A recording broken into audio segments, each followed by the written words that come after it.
Hello, everybody. It's me, Reslar from the future. And you know what that means. That means I forgot to give a shout out to our sponsors. I'm the worst fucking content creator. So I just want to give a quick shout out to our sponsors because I forgot to do it during the actual podcast. You'll actually hear the point later on in the podcast where we realized we forgot to do that. But anyway, special shout out to Icarian Justicar, I Has Issues, Lord Carrot, My PP Itches, and Talus X Septum. You guys are the fucking best, and honestly, we don't fucking deserve you.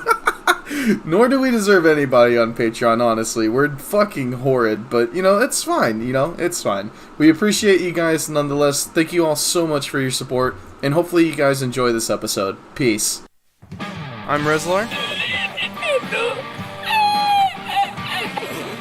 I'm Frosty. As nobody's really engaged quite yet. Yep. Oh, there we have a bit of. Oh, was that a triple stun for the Mystic? And welcome back to the Value Pack.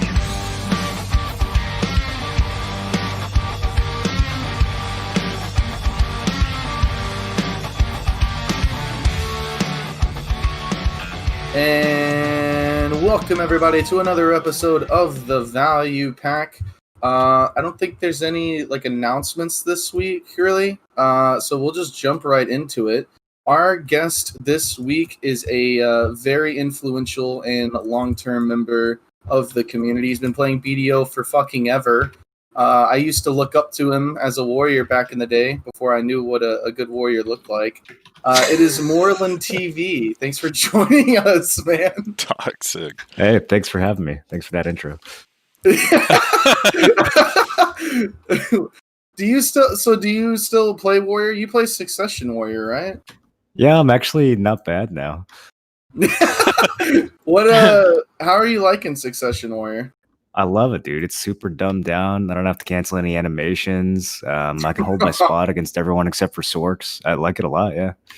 Even Guardians? Oh, Guardians are easy, dude. They only have one iframe, and they got that goofy axe swing that they do. You just walk up to them. They all do the same thing. They all step to the side, and then you grab them. True. I wish I had a grab sometimes. So, for people who maybe don't know who you are, why don't you talk about when you started playing the game? Kind of, what have you always played warrior? Kind of give us a small history of MorrolanTV. I started playing maybe 3 or 4 weeks after the game came out. So that was all the way back in 2016. I started as a warrior. I thought from the videos in Korea that warrior was going to be this super mobile bruiser class that could just go dash from person to person, slam them on the ground and blow them up.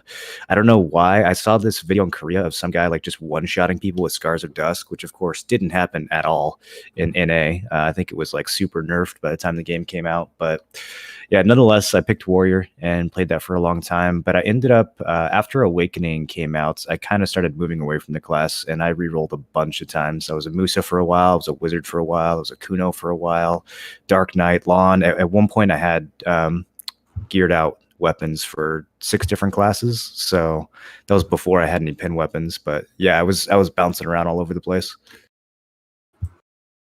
Nice. What server were you on before the service merge? I forget. Uno. Yeah, I was with okay, that's what I thought. Warrior Poets at the very beginning, and then Barcode after Warrior Poets dissolved. That's right. Uno Dude, boy. Warrior Poets. That's a fucking name I haven't heard in a while. Was that an all-warrior guild or something? No. Warrior it's just Warrior Poets was legitimately Man Up before Man Up was Man Up. Honestly, kind of, yeah. They were the most hated guild on the server. Everyone fucking hated them. They were so strong. Basically, I think only Barcode could really fight them 1v1. And even then, I think Warrior Poets was still stronger. Yeah, there was definitely a time with it basically took really oppressive.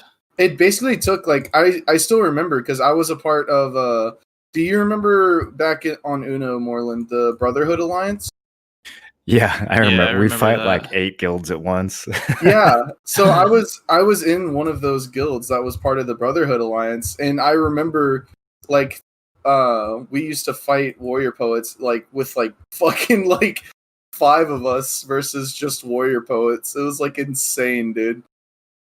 Yeah, we controlled we had the world bosses. That's back when they were on like they weren't on static timers. So we had the windows for world bosses, and we would control those on several different channels and you would kill one boss and then hop channels, then kill another boss and hop channels.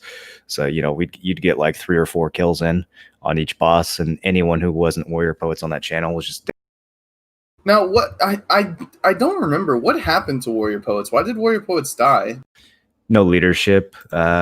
We had the original guys who ran the guild quit a couple months in, and then we had a new leader, and then that person quit. Pretty much every time we got a new leader, they would quit 2 weeks later, and that happened like 3 or 4 times. And then finally, Daba and a bunch of the guys decided to just go, because Daba kind of became the new like de facto leader, and he didn't really want to be.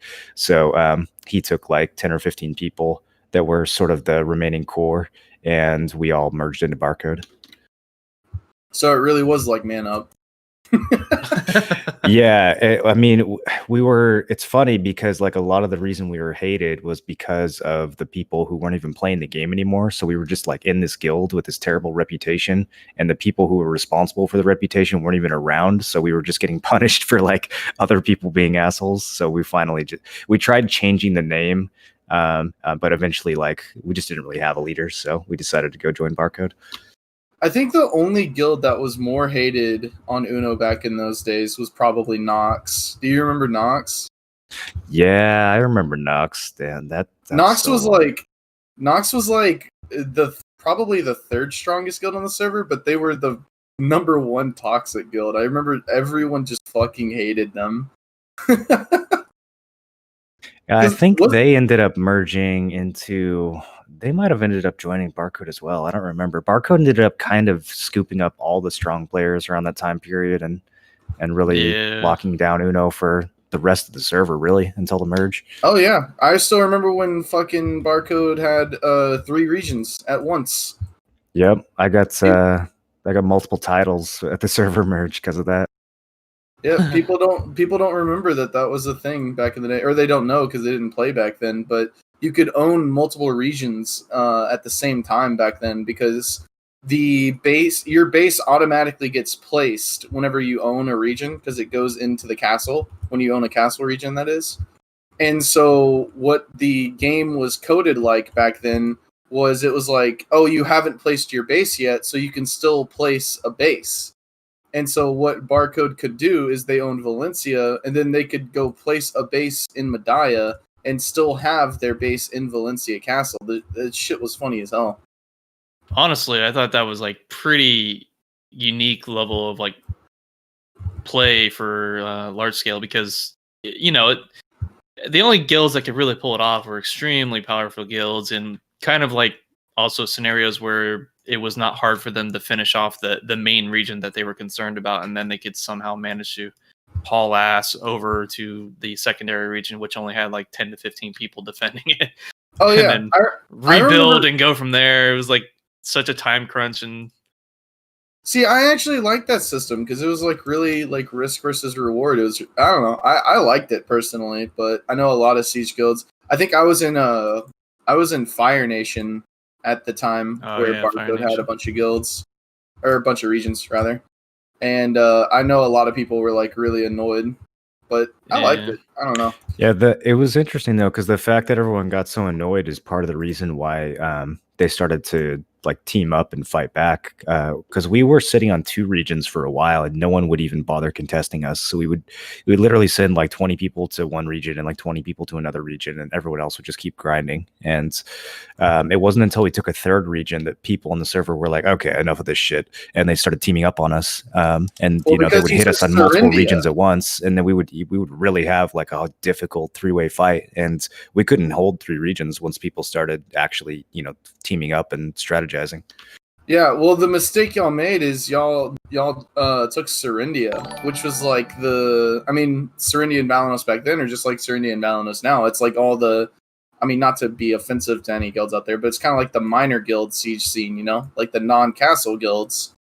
And so like all of those guilds basically said, fuck Barcode. Yep. Just like dogpiled the shit out of you guys. It was really funny. Because I remember the Fire Nation was it Equilibrium Alliance, I think at the time, owned Calpheon, like basically exclusive. We were in Calpheon forever because we had like a 3-guild alliance with Fire Nation, Equilibrium, and I think Sushi. And like basically the only guild that was strong enough to come fight our alliance was Barcode, but you guys were doing your own thing on the other side of the world. So it was like, whatever, who cares? I have a question on this. Do you think any guild today is strong enough to even win a second region without it being like lucky that no one placed on one of them? Oh yeah, if it's Balanos Serendia as a second region, easily. I think any of the castle guilds Really? could I feel like probably they would split and do that. Zerg down so fast. Like even yesterday we did like for fun Balanos and none of the guilds were particularly strong, but if like a percentage of Snake was there, it would have just been like 6v1 or whatever.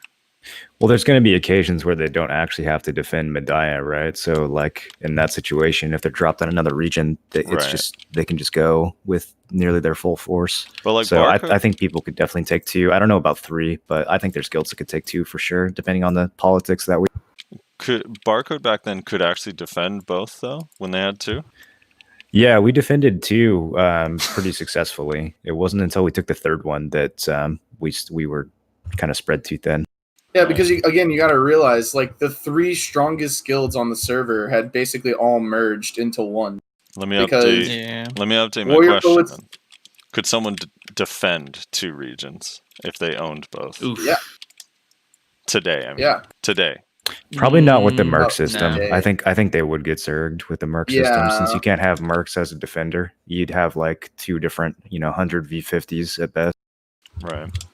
So how long after your barcode stuff until you joined Vertex? Because you're kind of in Vertex for most of it, right? Most of Vertex's run? Yeah, I was in Vertex. Let's see. So Orca quits BDO, I want to say around like April 2017. Rest in peace, our savior. Yeah, and once he left, there was this weird time period where like we weren't really sure what was going to happen to Barcode, and I might have stayed in Barcode if I knew that they were going to reform. But there was like several weeks where we didn't really know who the leader was going to be or what was going to happen, and it seemed like everyone was kind of just going their own way. A lot of my friends had already left, and several of them had joined Vertex. Some of them joined other guilds. And so, yeah, at that point I left, but it ended up, Barcode ended up obviously coming back pretty strong under Kinetic. But by that time, I had already joined up with Vertex. I thought Vertex was going to be like a low-tier node bully guilds. So I thought that's what I was signing up for. I was kind of burnt out on the Siege scene at that point. I just wanted to like outgear people on T2s. And then as soon as I joined Vertex, they became like the next big Siege guild. So I got thrust right back into it. Well, Vertex originally was like the bully guild, weren't Yeah, they were like that for months, and then Like, the second I joined, they were like, "Oh, we want to Siege." Who was the original leader? I don't remember. Who originally made Vertex? Vujani was always in charge back then. I don't know if he founded the guild, but he was by far the best shot caller I've ever seen in this game. I had a lot of fun fighting under Vujani. Really? He was the best shot caller you've ever seen? Oh yeah, man. And then Sav, who took over Vertex, was also really good. But yeah, both those guys, I had an amazing time fighting under them. People would actually listen to their calls, like even in guilds like Barcode, where you have really geared players. When you get into one of those really high-end Siege guilds, you have a lot of big egos, a lot of people who want to do their own thing or just frag out and like go for kills and ignore the objective. In Vertex, like everyone respected Vudani so much. When he said something, people reacted to it instantly. Like people weren't off fucking around. If he said to go in, you went in because you knew the ball was going to be there. You knew your PAs were going to be there. The way he would fake engage and move the ball, like the way he would communicate which direction we were going, everyone understood immediately what he meant. It was a lot of fun. I kind of miss those days. So let's get you into a little bit of trouble. Who do you think is the best shot caller right now? I don't know. I don't really listen to any shot callers. I've seen a little bit of like Sasha's shot calling and a little bit of Norelio's shot calling, but I don't really pay a whole lot of attention, so it'd be hard for me to judge. Fair enough. Yeah. I think that's fair to say with any Siege member.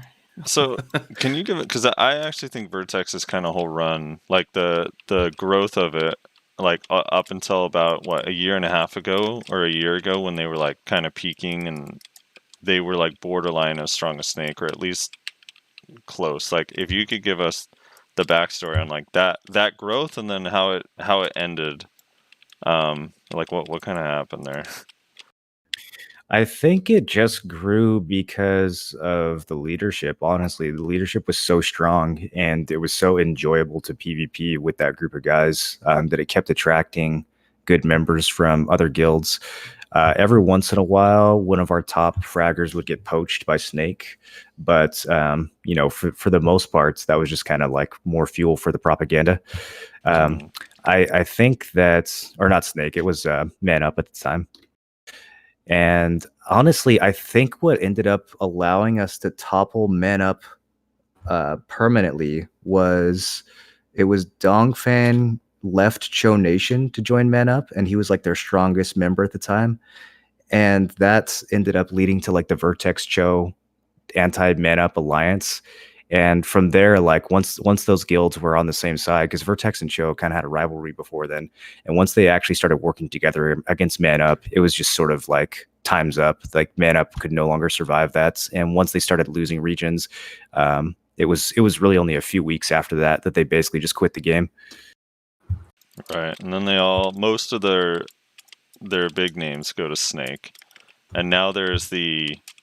See, I was going to join Vertex after I left Hex, but then I don't remember what happened. I think like someone just didn't get back to me. It like got delayed, and then Black Rose was like recruiting me. So I joined Black Rose. It was like Black Rose, Cho, and they had this, or Black Rose and Barcode had this rivalry with Cho Vertex, which I feel like for me personally in the Siege scene was like one of the most fun times in the game. That was like like right before Vertex leadership quit. Yeah, I agree. That was a really good time for the scene. And honestly, part of the reason it was so good is because Man Up had been toppled. They weren't politicking anymore, and it was just actually strong guilds that wanted to fight. You know, it wasn't people who were circle jerking or passing off regions or like scripting fights. It was actually just people who wanted PvP. Unfortunately, didn't last that long, but that was like a really good time for Siege. I think probably the best time. Not counting Snake, because they always had like kind of the strongest members. But was Vertex the strongest of the remaining ones for a while? Like Vertex, Cho, Black Rose, Barcode. At the time, yeah, I think for sure. There was a moment, a brief moment, probably for a few months, where I think Vertex was the strongest. If you put us 1v1, even though we were still outgeared a little bit by Snake or Man Up, just the fact that those guilds had kind of they were kind of out of practice from sitting on regions for like 10, 20 weeks in a row, and Vertex was so polished at that point. We were fighting so much, and we were fighting an uphill battle every week. And under Vudani and Sov, I feel like we were just so polished at that point that we could even beat guilds that had better gear than us.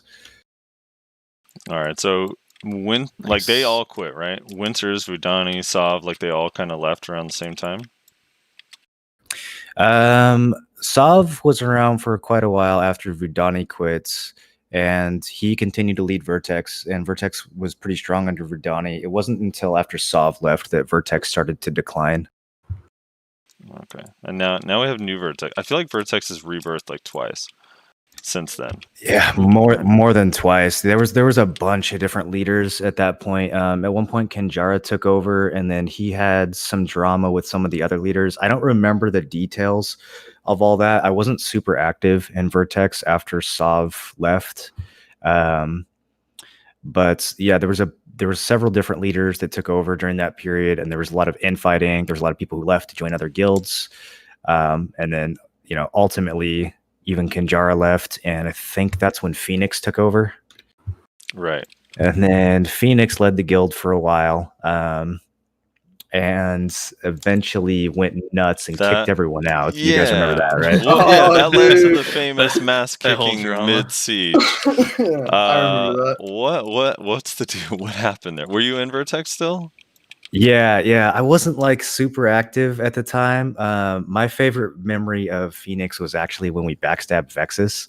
Oh yeah, You know, I was in after Vexus at that Phoenix time. took over, yeah, a lot of people had left at that point. I think I want to say that was around the time that we lost like pretty badly to Black Rose. I think it was maybe after Sov left or after Kanjar left. After one of those big leaders left, we had a fight against Black Rose in Valencia where we just got like completely dominated, and it was that moment where we realized like, okay, this was a guild that we had beaten a ton of times in the past, and in that fight it was so clear that Black Rose was now like stronger than That was the than 2v2 Code Black Yeah. versus Cho Yeah, versus it was a yeah. 2v2, but it was basically we were just controlled by Black Rose the Right. entire time. Like we never left our base. They didn't even need help from their allies. So it was like at that point we had realized, okay, this has shifted. We're no longer the strongest guild. And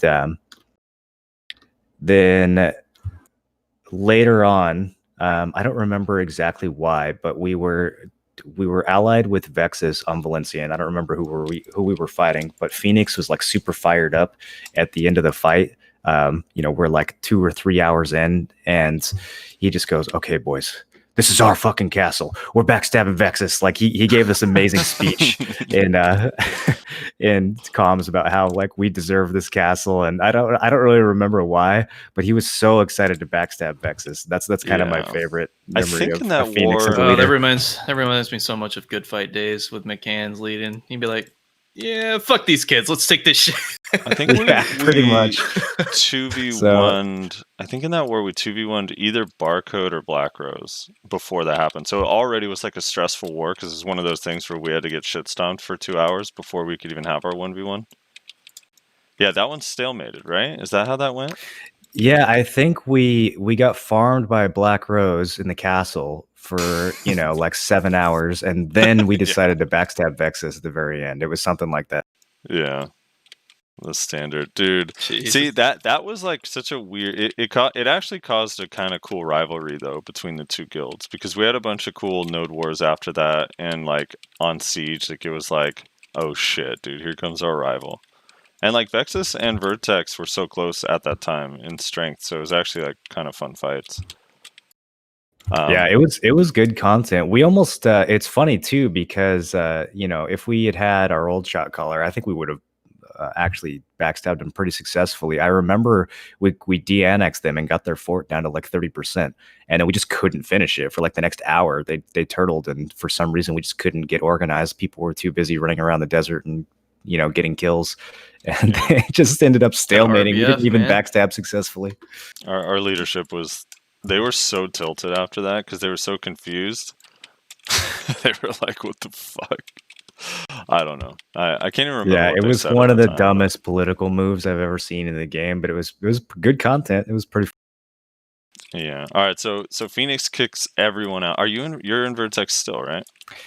Or no? No, I'm not in Vertex. I left Vertex a long time ago. I left Vertex when Phoenix kicked everyone out. So I guess technically I didn't leave because everyone got booted. But yeah, he was having some internal drama with Evenson and the other leaders, and they were basically asking Phoenix to step down, I think. Yeah. I don't remember what the details Right. were, but they wanted to take back GM from him, or they wanted him to step down as leader. And I don't know if he was going to still be GM like in game, but just not be in charge as a figurehead. There's something like that. Anyways, they wanted him to step down, and he basically decided, no, I'm the GM. I can do whatever I want, and kicked everyone from the guild. Which I wasn't. In the middle of Siege. Yeah, like I thought that Nothing was like pretty a true toxic. dictator. Because I thought that was pretty toxic. If he was the founder of the guild and people wanted him to step down, that's one thing. But like, you know, they voted him in. They were well within their rights to vote him out. So I think that was a pretty dick move on his part to just like baby rage and kick everyone. But that's kind of how the first Vertex guilds died. But then they did reform under VRTX. But once the old Vertex died, I was pretty inactive in the PvP scene for a while up until that point. So I wasn't really that close with Vertex leadership. I didn't really know what was going on. And I didn't even really show up to Siege half the time. So I kind of decided that I was going to move on and like look for a new project in the game. And that was around the time that Tim Allen was restarting Aftershock. And so I thought, okay, the siege scene in NA sucks right now. There's like 5 guilds left. Let's see if we can build a new guild and like, reinvigorate siege a little bit. So I ended up joining up with Tim, and I've been in Aftershock since like the beginning of the year. And how's that going so far? It's been mixed. The Aftershock leadership does some stuff from time to time that I find pretty frustrating, but we've had some good fights for sure. I'd say it's like 50-50. One week it's all, politics and bullshit, and we're getting zerged out by whatever group of guilds that hate us for whatever reason. But the other half of the time we're getting good fights. I think the siege scene still sucks quite a bit, but the node war scene has been pretty good. We get really good node wars every week, so I've been happy with that. Those fights are more fun anyways when they're it's 30 or 40 people instead of 100. Yeah. Do you feel like people hate Aftershock because of Hiki, or is it just like maybe Tim Allen's reputation? Like, what is the deal? I mean, they get a lot of hate. A combination of things. Yeah, half of them hate him, hate the guild because Tim can be a little bit trolly. I think people take Tim too seriously, kind of like they used to take Lakari too seriously back in the day. So that gives us some drama. And then Soggy, who's one of the other leaders, he's a massive shit talker and hothead as well. So he likes to piss a lot of people off. And sometimes the diplomacy he does definitely backfires as well. So I think between the two of them, they manage to piss off most of the server from time to time. Yeah. Did Aftershock kill Blacked, Nayashi? What happened to Blacked? Black isn't dead. Oh, okay. Are they around? No, we had a small merger, and they wanted the name change, so we abided by that. And What's the guild name now? Mirage. Oh, it's Mirage. Yeah. And who merged into you guys? Forget which group it was. Honestly, I'm kind of out of the loop with the whole leadership stuff. She's like, I honestly don't give a fuck. Pretty much. I mean, give me a red and drama too. I'll go kill him. You missed out on the Aftershock versus Black drama. Well, people would come into my chat and be like, "Oh, what do you think about Shaky Bay?" And I'm just like, I don't know, dude. Like, I don't care. I don't think I've actually ever seen you in any of the GVGs that we've had with Aftershock, actually. Now that I think He's about too busy playing Rage Shadow Legends full time. Hell yeah, dude. You can't get in time for small people like Shaky. Yeah, us small kids and our small drama. Yeah. No, it's I mean, it's still going on. It's just not as hot topic as it was originally. That's all. Yeah. So give us a little bit of background on just kind of you.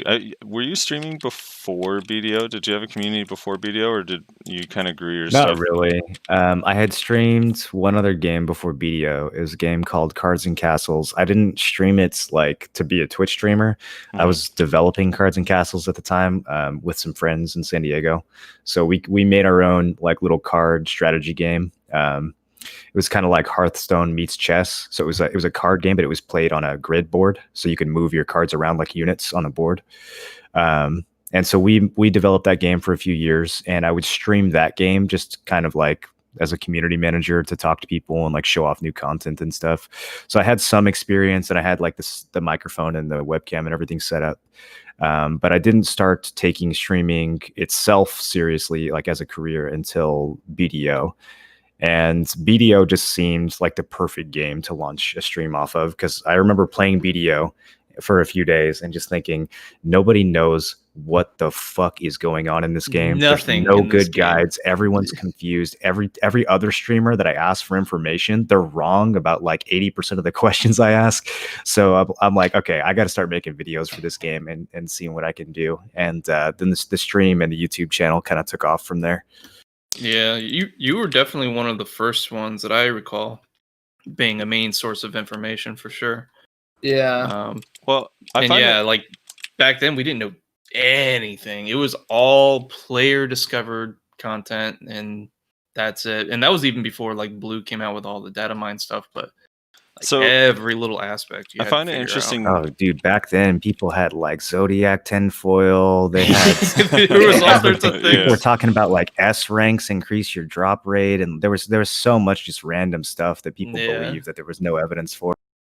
So I find it interesting you say BDO is a perfect game because when you talk about streaming, or not you, but the figurative you, people feel like BDO is like a horrible place, right? Part of it is MMOs are hard to stream in general unless you're like WoW at its height because it's just hard to get viewers. But you feel like BDO actually has like a viewership and stuff that you can get something serious started.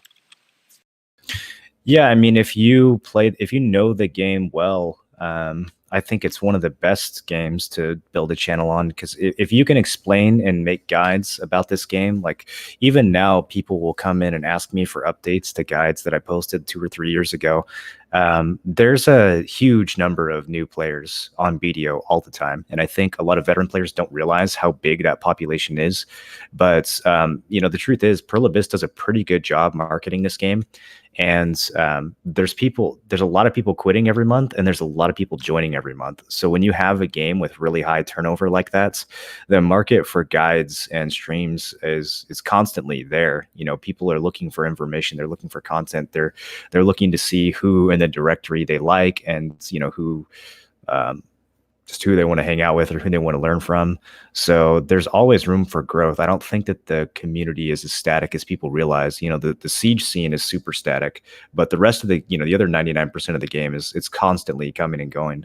So even now, I feel like BDO is a pretty good game to like establish yourself as a content creator, as long as you can put out unique and useful content. All right.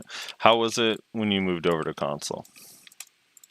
Comparatively, it was fun. I loved playing on console. I mean, it was laggy, but back during the pre-awakened days, the game was a lot less laggy overall. So the game actually ran pretty well, and I just had a blast playing the game on a fresh start. As far as like streaming and everything went, it was pretty decent. Like there was some amount of Xbox players who would want to watch Twitch streams. It obviously wasn't as big as PC, but I started a guild on Xbox that ended up doing really well. And yeah, man, just playing a fresh start of BDO was exhilarating. I'm kind of looking forward to seasons, although it's not really the same thing. It's not truly a fresh start. But if they ever do an actual like a fresh start server in BDO, I think people forget about a lot of the like magic from the Calpheon and Medaya era, and just like GVGing at Abandoned Monastery and shit. That was so much fun, man. That's probably the most fun I've had in BDO in years. So if they did a fresh start server, though, would it be a fresh start starting with the old patch in this hypothetical world, or? That's what I would want them to do. I want like a BDO classic that just goes through the expansions every few months, But All right, I'll see I you don't guys. know if they'll ever do something like that. At Abandoned Monastery farming elites. Yeah, dude, it was so fun. So why'd you end up like rolling off console? Just because like lag, or why'd you come back to PC full time? Yeah, so once Awakening came out, the game got a lot laggier. Sieges, especially playing a warrior, playing a Awakened warrior with 20 FPS isn't that fun. None of your abilities work. So I rerolled to Witch because I literally picked a class in console thinking, what's a class who's going to be the most successful when my screen is frozen for 10 seconds? And I'm like, okay, well, Witch has long AoE animations. I'll just go cast Voltaic and then hopefully someone dies. So I don't know. It just wasn't as fun like playing once Awakening came out because the game became so much laggier. And also, I don't know, this probably sounds kind of arrogant, but we kind of beat the game. The guilds that we had on Xbox was we had one loss the very first week Castles came out. We overextended against Vert's Guild Squirt Squad, and we didn't realize how the Xbox loading times were going to add like an extra 2 or 3 minutes to our respawn timers, basically. So we pushed this fort thinking like, oh, we'll just die on the fort and res, just like you do on PC. But everyone's Xbox took so long to respawn, and the forts were so much weaker that we basically died in the first push. Like we went over to kill one of Squirt's allies, and on the very first push, they just went to our fort and killed it in like 5 minutes, and none of us could respawn fast enough to defend it. So Jeez, they killed it that we fast. lost. Yeah, the forts were so much weaker. So we lost the first week, but after that, we won like 10 or 11 weeks in a row. And it was like resounding victories. Like none of the other guilds on console were even close. There was even like 2 or 3 guilds alliances that were trying to beat us, and it was like barcode all over again. So I felt like I had kind of done everything I wanted to do on console at that point. I wasn't enjoying it as much, and it was kind of like mission accomplished. What is there left to do? And I had made a shitload of gains on PC right when console came out. I kind of blew up a bunch of gear on PC thinking that I was going to take a break to go play console, and everything went up. Like I made 5 TED accessories and a pin weapon over the course of like 3 hours on PC. And so I was kind of itching to actually get back into PC at that point and like use all this gear that had just been sitting on the shelf while I was playing console. What was the was it a breath of fresh air when you came back to PC, like performance wise? Oh yeah. It ran the game runs so much better. I mean, it's obviously like probably it's frustrating since we have a lot of issues, but obviously not I'm near as curious many as because, this console. in your opinion, because you play a lot of different games, and I imagine you played WoW Classic and a bunch of different MMOs in your time.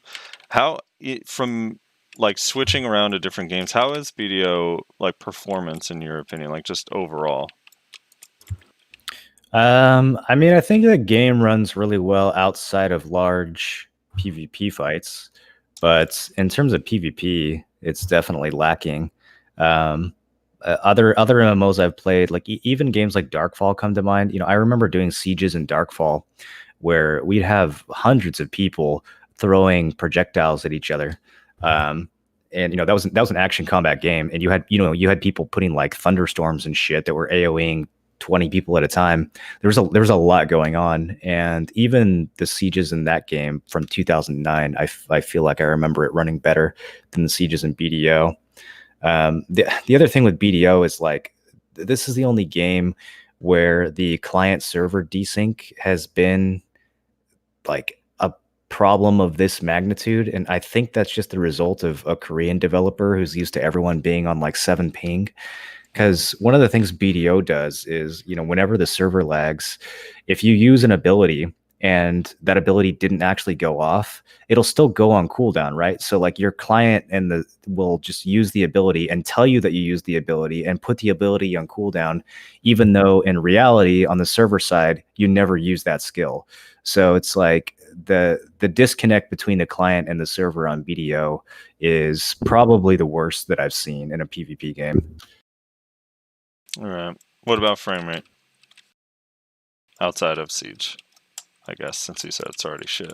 Outside of Siege, I think the game runs pretty well. I mean, I spent a good amount of money on the PC that I'm using now. Back in like 2018 is when I upgraded, but I kind of feel like it's still not good enough. I'm probably going to have to upgrade again this year whenever those new video cards come out.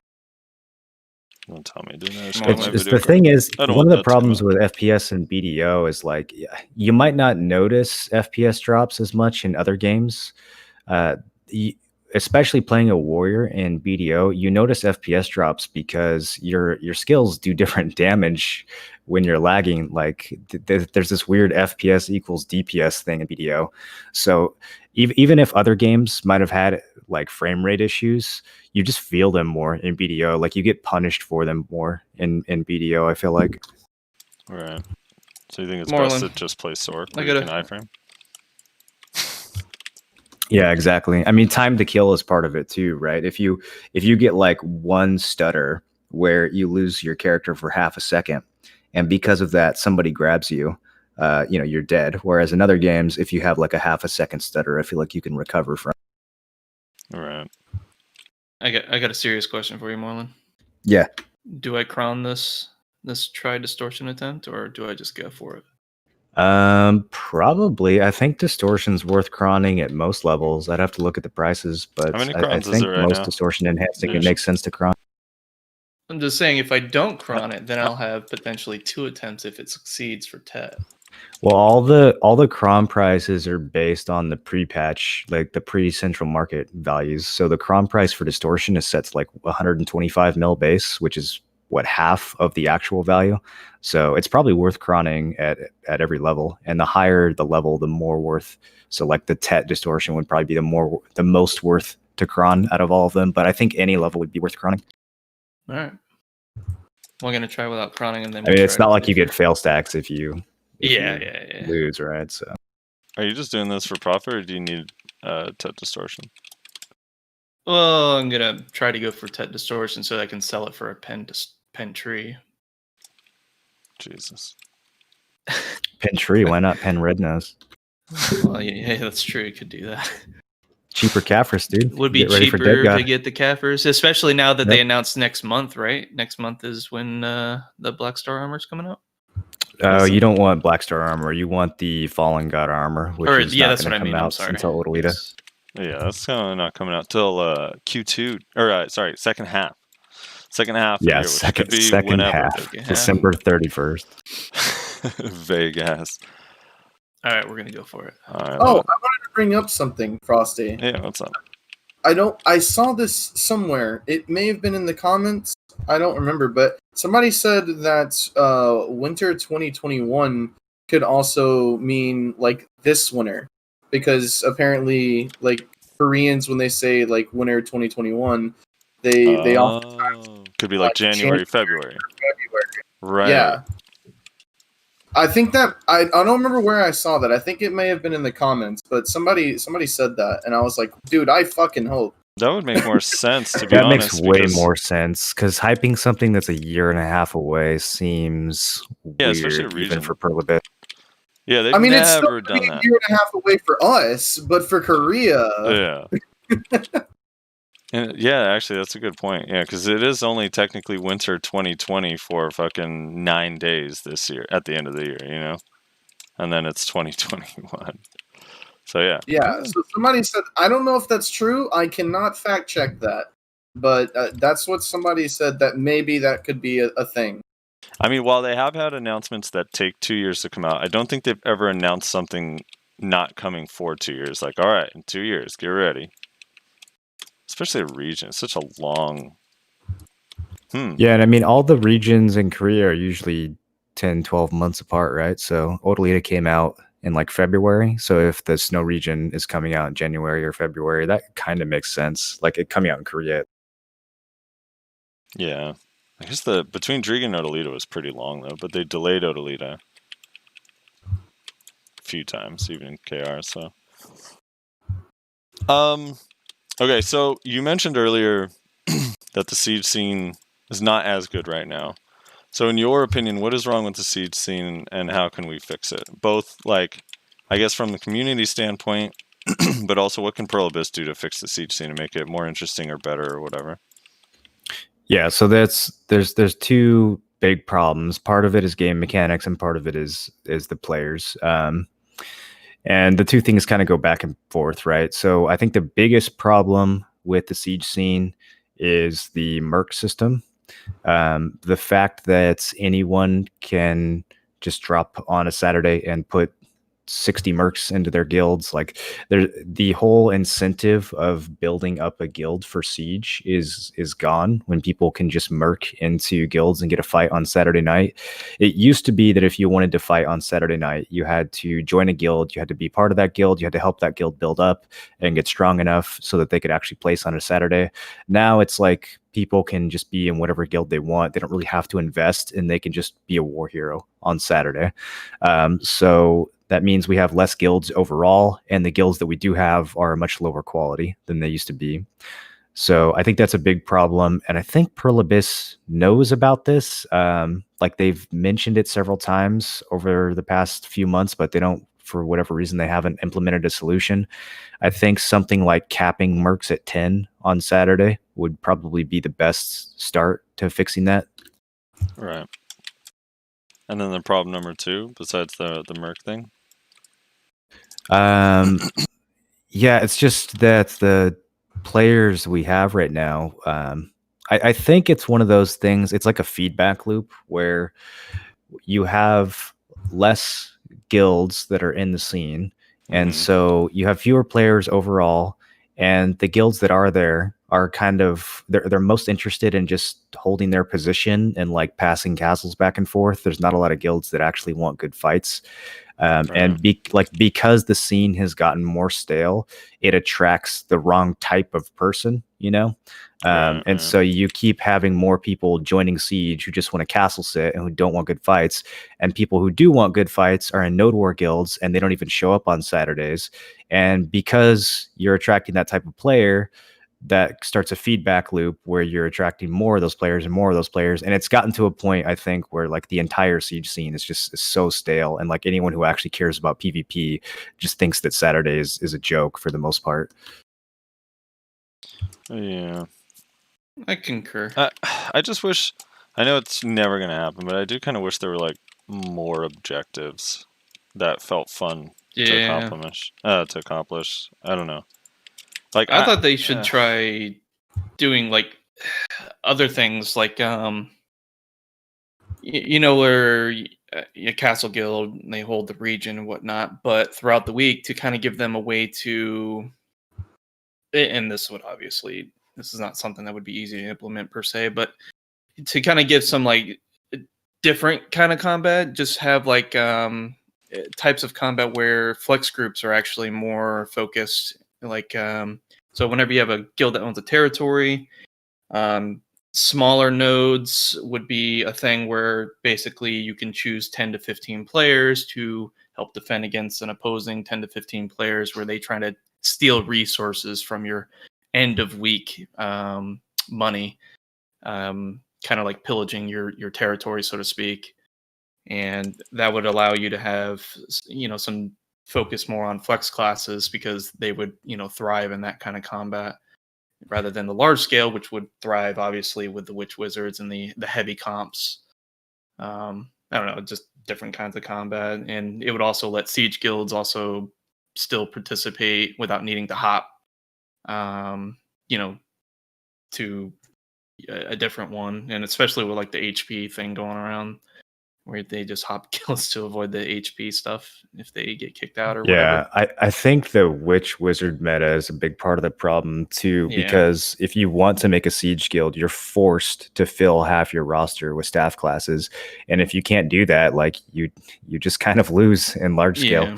So that's even another barrier to making a guild and joining in. There's so many barriers for people to actually get into siege right now. Yeah, and that was like, I mean, they could probably still end up doing witch wizards for that kind of idea, but the only reason why I was thinking that is because then it kind of splits your guild comp where you want to focus, yeah, on your large scale so you win the actual territory, but then you need to consider the smaller territory aspect throughout the week to, you know, maintain the highest amount of resources potential without being pillaged to death.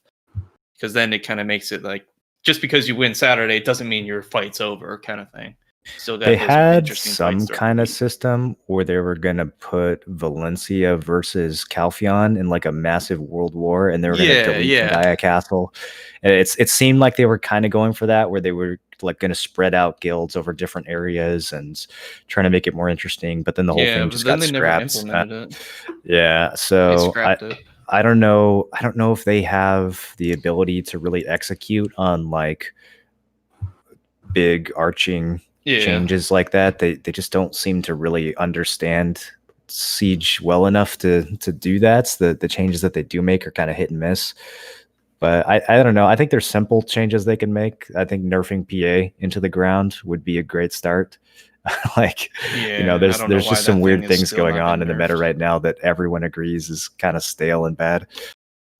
Dude, I wish that, as bad as it probably would have been, I wish at least we got to experience the territory wars. Because remember, one of the rules with the territory war thing was if you die once, you're out. Oh, man.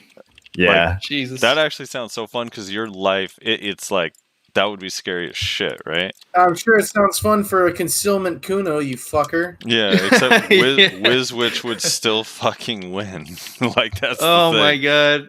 Musa May was be the only one alive because we run away from each other. If concealment could recover your HP and bring you back to life, it would have been OP as shit. I agree. You know what I would have liked to see with that kind of mechanic? What if they gave everybody an insane amount of HP, like 20,000 bonus HP, but you couldn't recover it? I don't know. So like a wound system People would just hide, I think, from every fight. Yeah, they would. Yeah, then Kuno Ninja would be OP as shit. I would just hide, dude.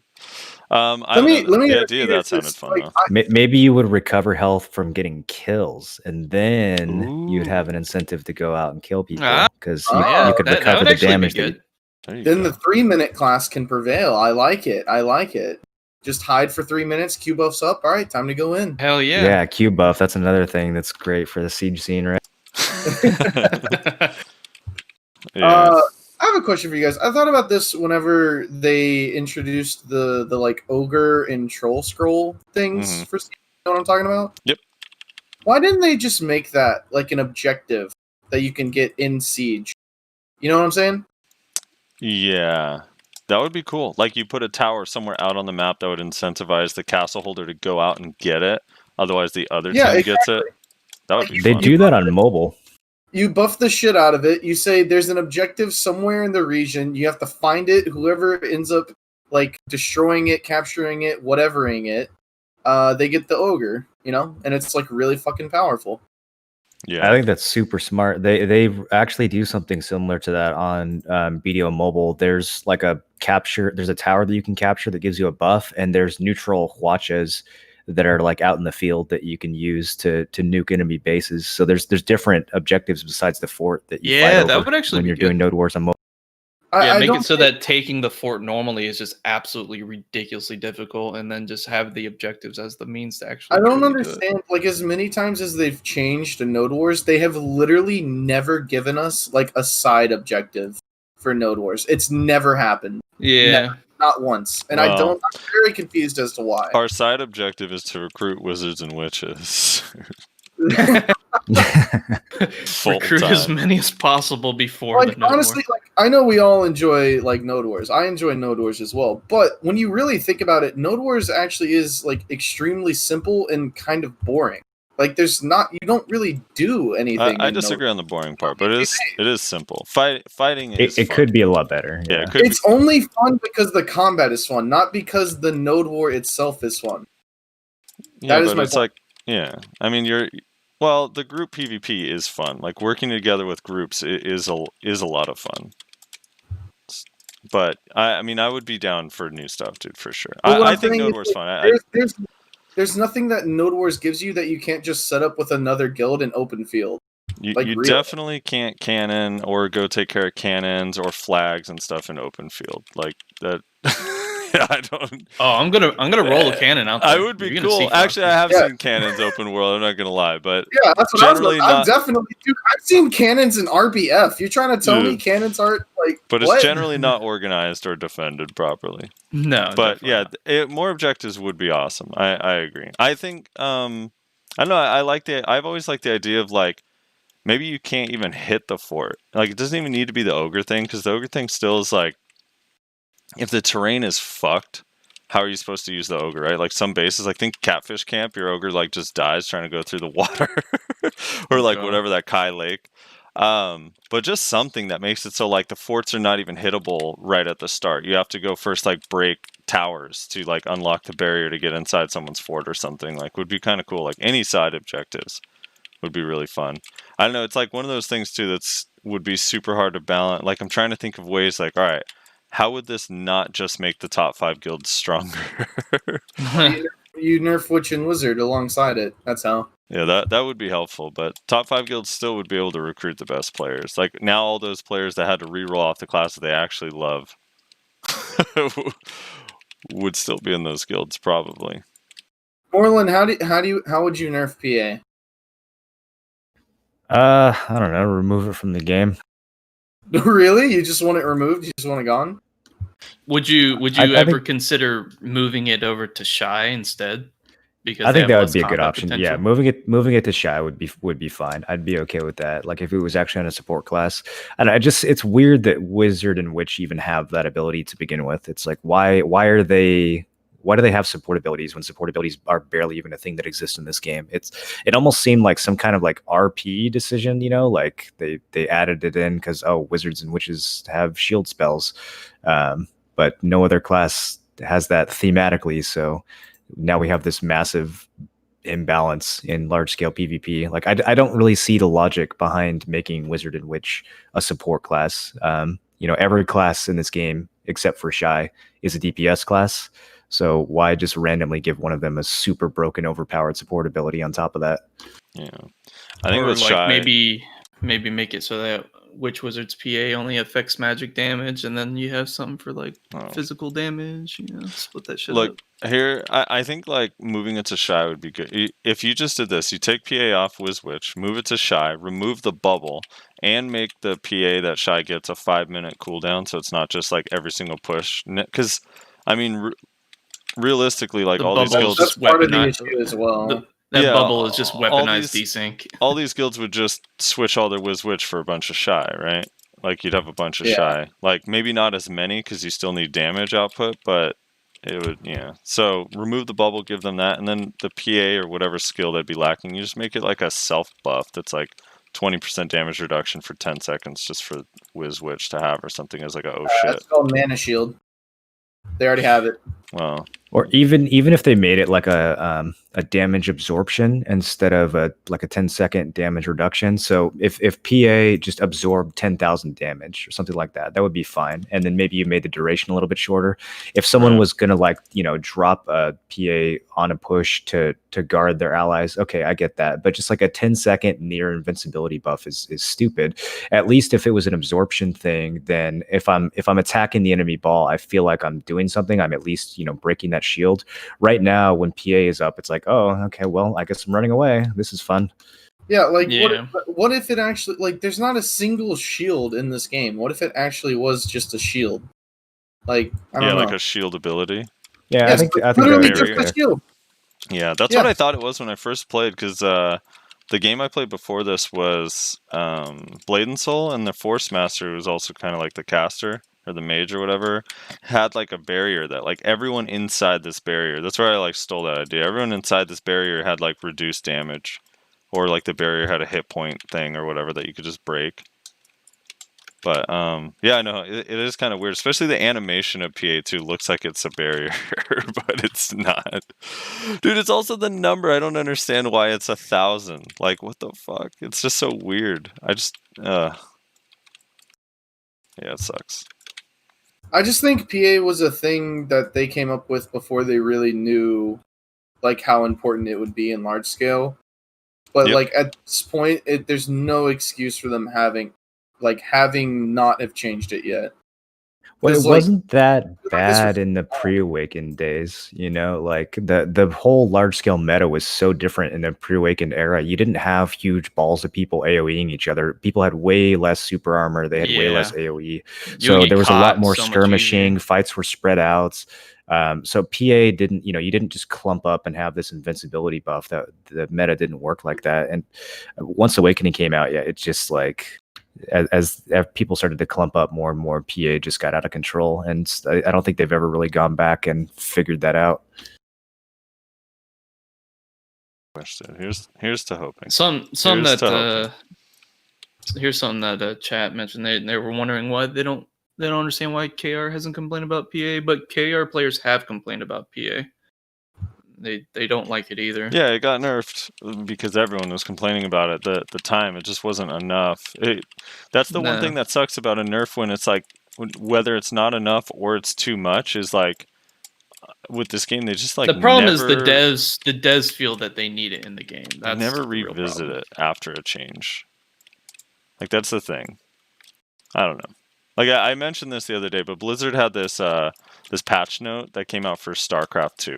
That was like literally in the patch note. It said a year and a half ago or 2 years ago, we increased the queen range because we felt like early game defense was very difficult and blah, blah, blah, blah, blah. But now like the meta has changed and playstyles have changed and there's been new units out of the game. We feel like this change isn't really applicable anymore. So we're going to revert it. Can you imagine a patch note like that? Like they never revert any No. changes. Like even if like the meta or it just like it doesn't work that way anymore, so it's not really a useful change. I don't think they. I mean, this is kind of one of the core issues with BDO's development and balancing in general. I don't think that they follow any kind of logic. Like, and that sounds toxic, but I think that they honestly They just develop do this game things. and they balance this game emotionally. They do what feels appropriate to them. I don't think that they really look closely at the numbers behind it or like how the meta is shifting or player behavior. I don't really think that they're like using analytics to balance the game. I think that to them it's like, oh well, this class has a lot of movement abilities, so their damage should be high. Like it's very kind of theoretical and whimsical. I don't think it's very precise or anything like that. Oh, like global lab changes that they realize are not very good. Yeah, like I think the global lab changes that they did recently are a perfect example of that, right? The explanation they gave is like, oh, well, certain classes have more movement, so they should have more damage. And then the changes are like, oh, Warrior's nerfed and Sork is buffed. Okay. Yeah, Sork really has trouble moving around. They just such an immobile class. Boy, they get caught all the time, don't they? They really need more damage. In a foot race on a straight path, it's very difficult for Yeah, I Sorks guess to win. that's true. If we're talking They about must be looking racing at that. from Heidel to Calpheon. Yeah. That's why their E buff gives them 20%, or their Z buff, the old one, gives them 20% movement speed. So they can make up Is for it that. really? It actually does, or 25%. So funny. That's interesting. I didn't know Nothing that. will ever be worse than the tamer weight buff. Oh god. The tamer what? Yeah, they tamer- got LT. The Dude! passive. I still love that buff when I'm gathering trees. 25. It's like I'm I have honestly 50 LT more. and 25 HP. I'm honestly more insulted that the tamer gets that instead of like the Zerker, for instance. Like that would make sense on a Zerker. They're big boys, They can carry more shit. How does it make sense to put that on a goddamn lolly? I don't understand. Yeah. Because they got a pack mule, dude. They literally have a pack mule. And then the shy gets more weight by default too. It's like all the small classes are just stronger. Yeah, they're just like beefy as fuck, dude. Yeah. All right. Is there anything else you guys want to ask about of Moreland before we go to the guest questions? They have quite a I think few. we've been rambling on for long enough. Been rambling long enough. Anything you want to discuss before we get into the guest questions, Moreland? The community has questions. They want answers from you, Moreland. Yeah, sure. Tough. I'm down to answer questions. Tough questions. All right. I guess I just want to make one more comment on the siege scene. Mhm. I think that, I don't know, this might just sound cheesy, but I honestly think that toxicity is a big part of the problem as well. I don't like, it's fine that people are trash talking and everything, but I feel like right now in the siege scene, especially right now, people like literally want other guilds to quit the game. And I don't really understand that mentality. Like you should have rivalries, you should talk shit, whatever, enjoy your victories. But people seem to like actually be like, people are mass reporting streamers from other guilds whenever they say something on Twitch, like, or, they're reporting people in game and like actually trying to get each other banned over shit. And, part of that has to do with like the exploit and the mapping and all that happened. But it just feels like for whatever reason, people are, I don't know, people just seem more like pissed off than normal in this game. And I feel like that's another reason why the siege scene is dying, because the new players see all that and they're just like, okay, well, that doesn't look very fun. I'm just going to stick with, my whatever guild I'm in now.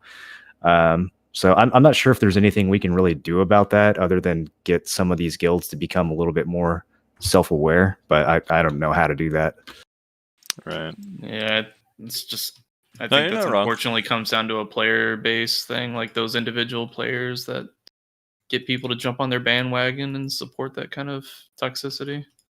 Well, a lot of the strong guilds happen to be filled with a lot of people that are dicks.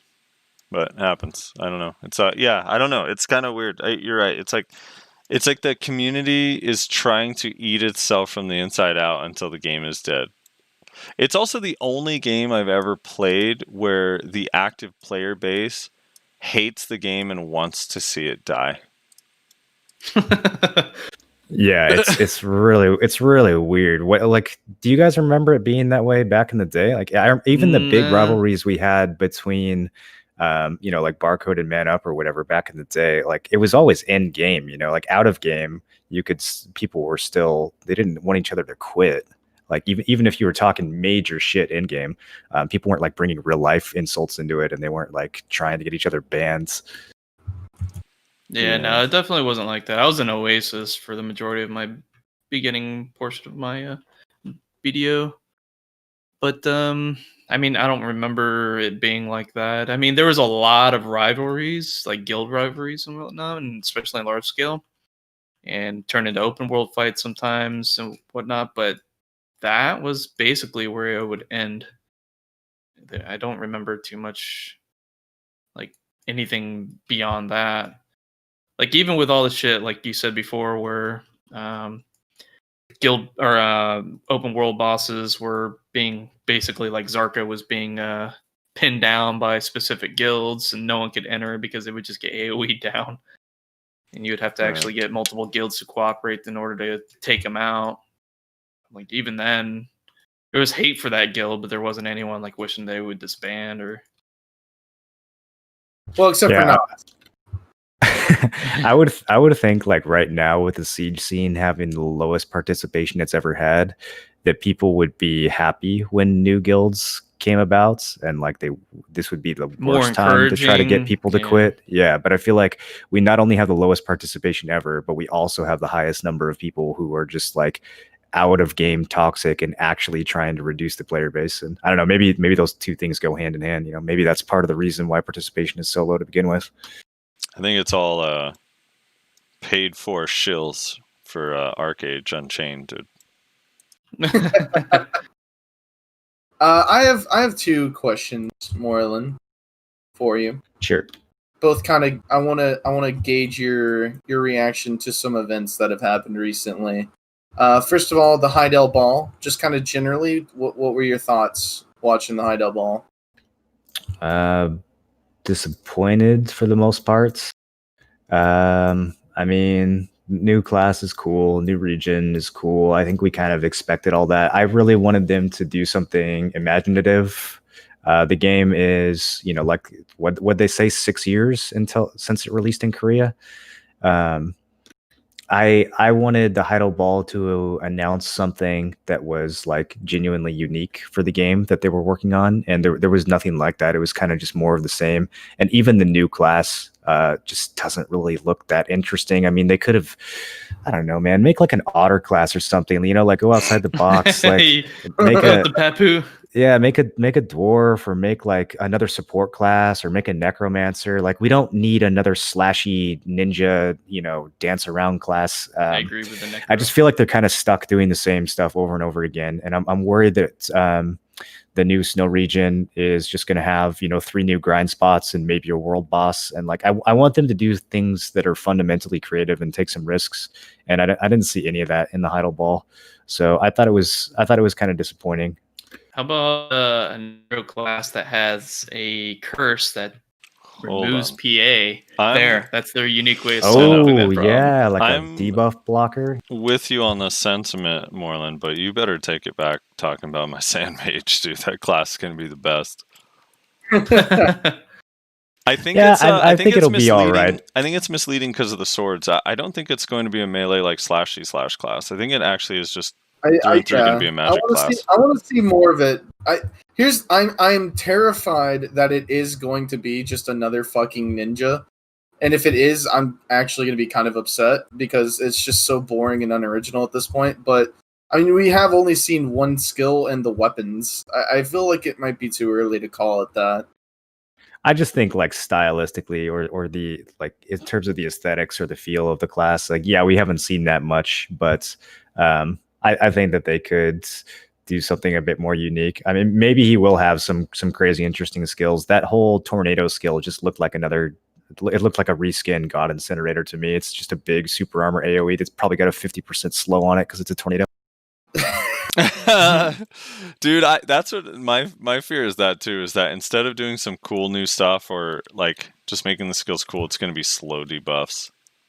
and like that represents Dude, the win, dude. what if with the Sand Mage they introduce a new type of CC called lift, where the tornadoes will actually lift your character in the air and he stays there for like 2 seconds. Ooh, like a Valk vacuum, but way more annoying. They can't like it's like way the, more annoying. it's like the MOBA mechanic where like they're up in Right. the air but they can't be targeted. They can't take damage. Oh, that'd be kind of interesting. And it yeah. doesn't apply to the CC limit. Hell yeah, I'm in. It that. like removes them Oh, from God. combat essentially. Dude, what if it? I would I mean, just spam that on their top geared player. dude, there's a lot of cool stuff you Not could let do them with that. fight. That would be kind of neat, though. Have it like you cast it on them and it makes them change servers and they have to wait for cooldown to come back. That's just toxic. Okay, so question number 2, Morrolan. I know we're kind of past all this drama now, but I am curious because I haven't heard your thoughts on it. What's your kind of take on the mapping stuff that happened recently? Do you think that the bans were justified? Do you think the silver taken out was enough? Kind of what are your general thoughts on that? No, I thought the whole thing was a catastrophe. I think they handled it wrong at every possible level. So I don't think anyone should have gotten banned. I think that the silver that people lost should have been higher. It shouldn't have been just like a 1-to-1 in terms of I exploited for 300 mil and so I lost 300 mil or whatever. I think that they should have been punished double or triple the silver, but I don't think anyone should have gotten perma-banned. Perma-banning someone over something like that just seems ridiculous to me. Especially when it was their fault for even allowing that as a potential. Well, and not only that, man, but we were pressing the GMs on, well, not we, but like people were pressing the GMs on the mapping thing a week beforehand, and they Trying to couldn't get answers. respond. They couldn't say like, just don't do this.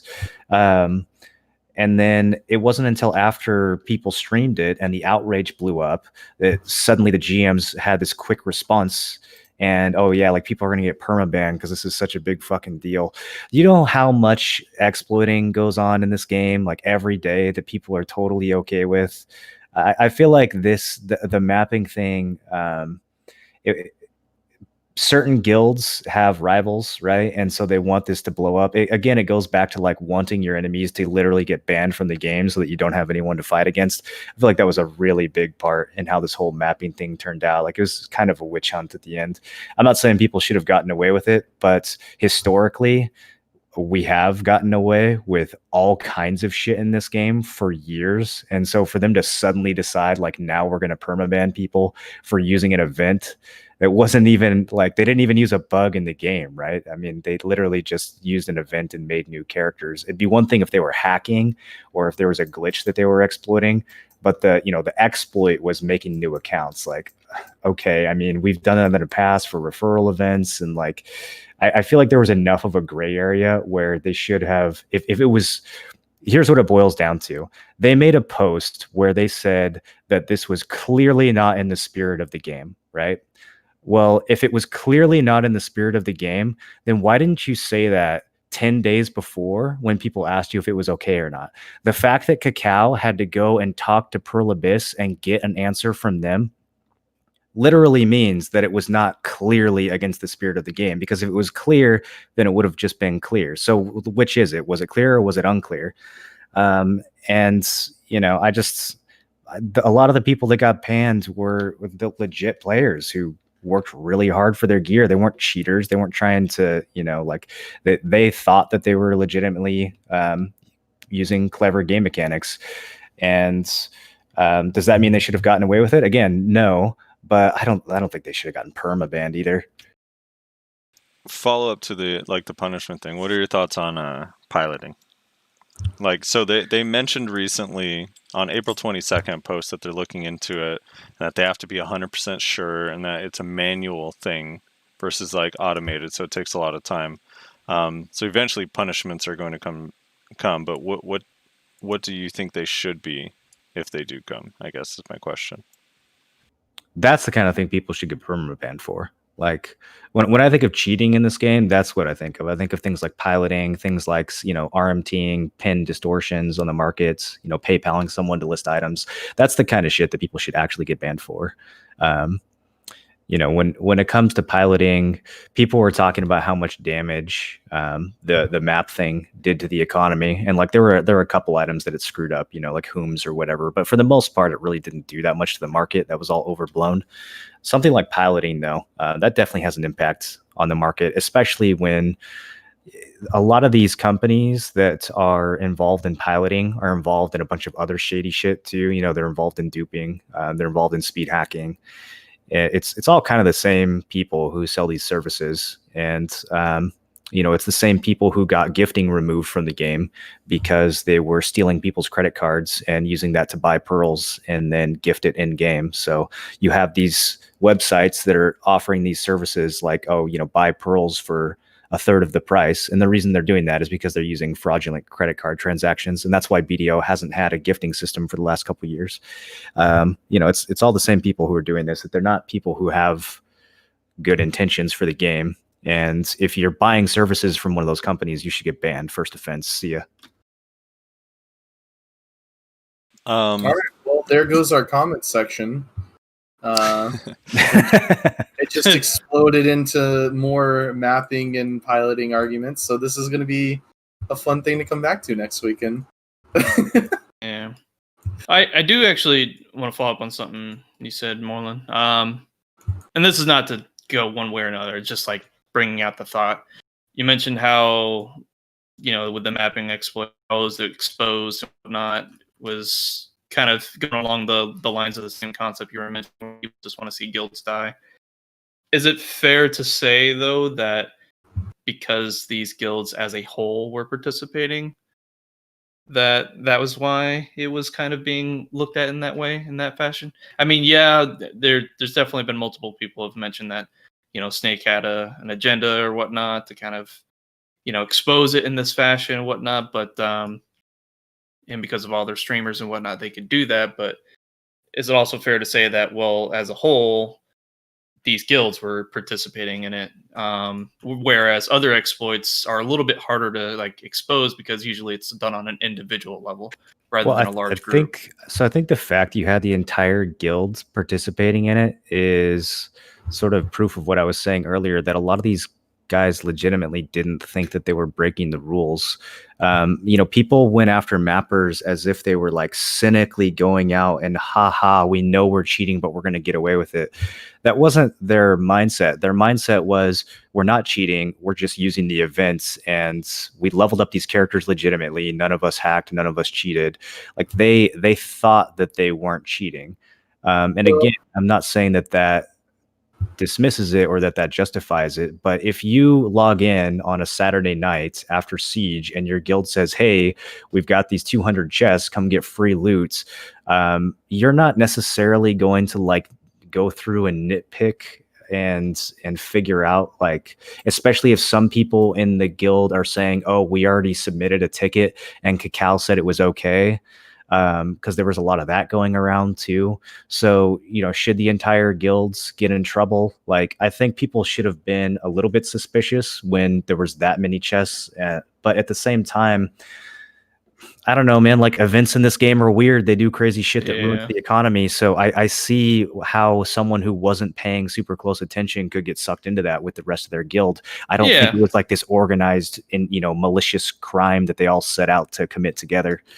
And I agree, definitely on a much larger scale. I think majority of the players probably were just participating because it was a guild-oriented event.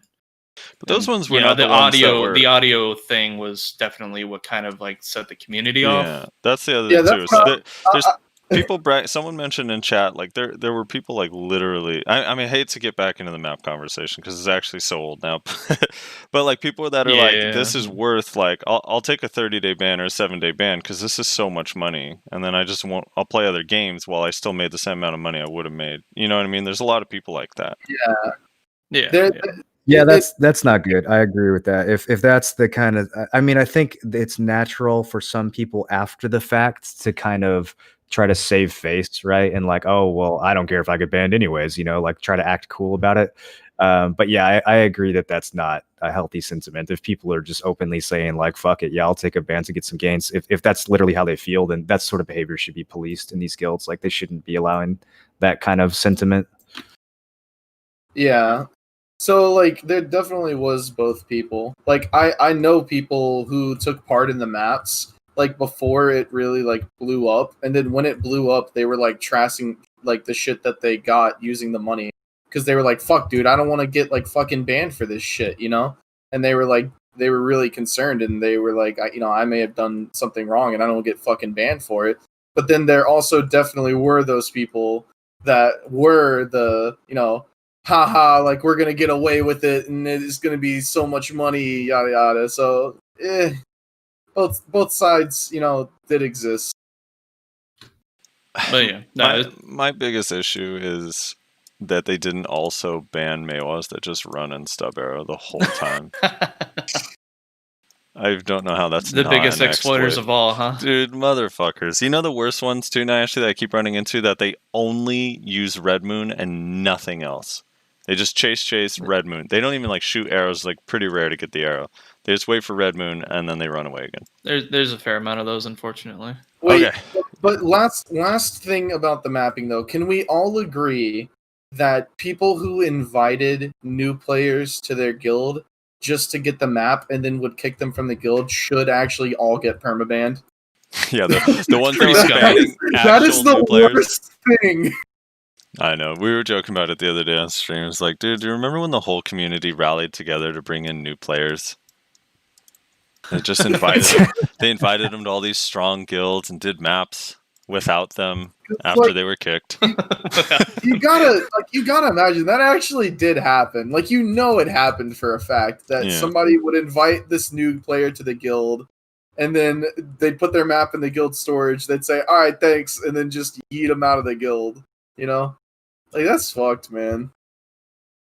Okay, on to the guest question. So some of these are a little bit repetitive. So if you already have answered this earlier on in the podcast, Moreland, feel free to just keep it short. So Tim Allen's first one is, since Moreland has basically always been involved in Siege, I'd like to know his thoughts on the current state of Siege. So you already did address that, but if you want to just give a brief answer to that.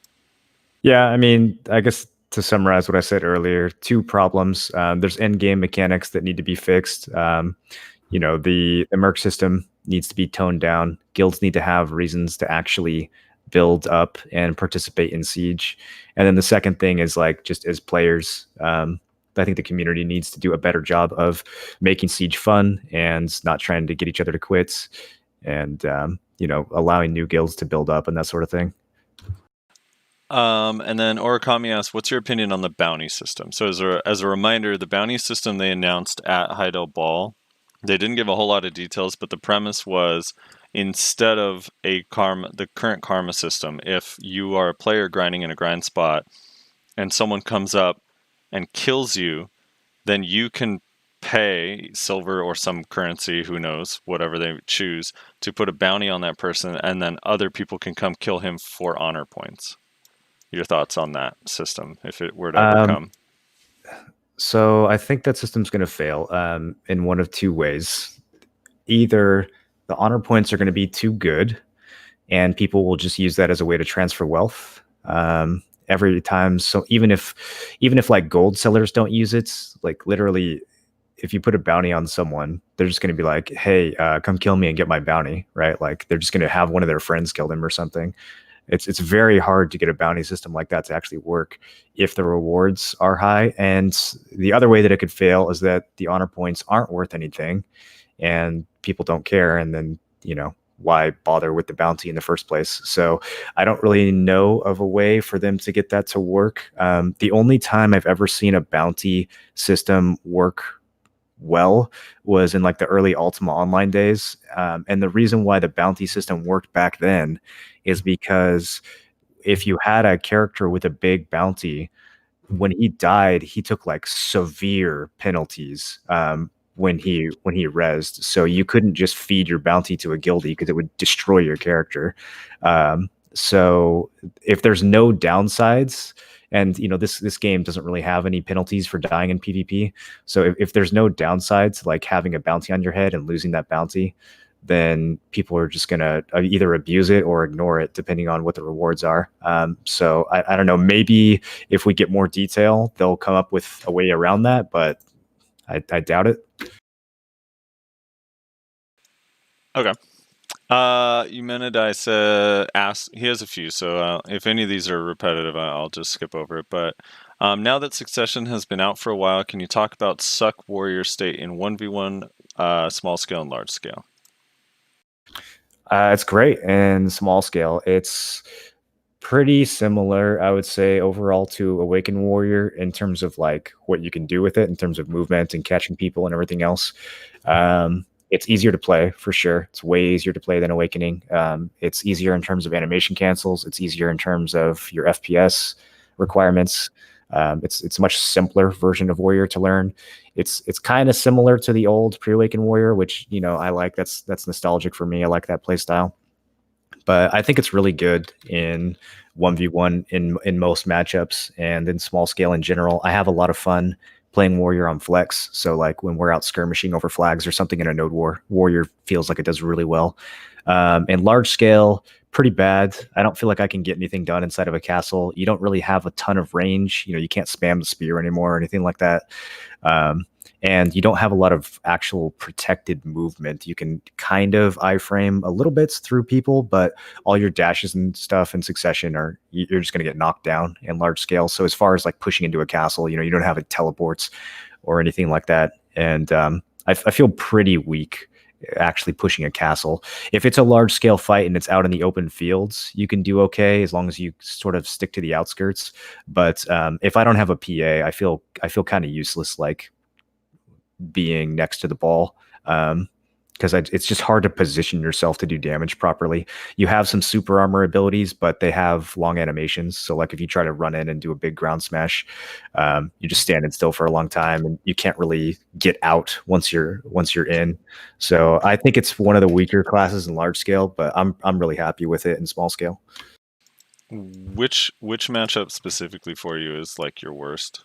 On Sork. I don't know how to fight Sorks. I'm watching this guy iframe 20 times in a row. People are telling me that he's going to run out of stamina. He never runs out of stamina. I don't understand. I was thinking of rolling a Sork for seasons just so I could practice with one and like figure out where their weaknesses are, because I just cannot figure out how to beat that class, man. Like I pretty much just spam super armors and then hope that I can out trade. And then whenever my skills are on cooldown, I literally just run away and wait and then come back. Yeah, so the way to counter Sork is whenever you see one, you press the escape button, so you get to your escape menu, and then there's an escape button that you press, and then you don't have to deal with them anymore.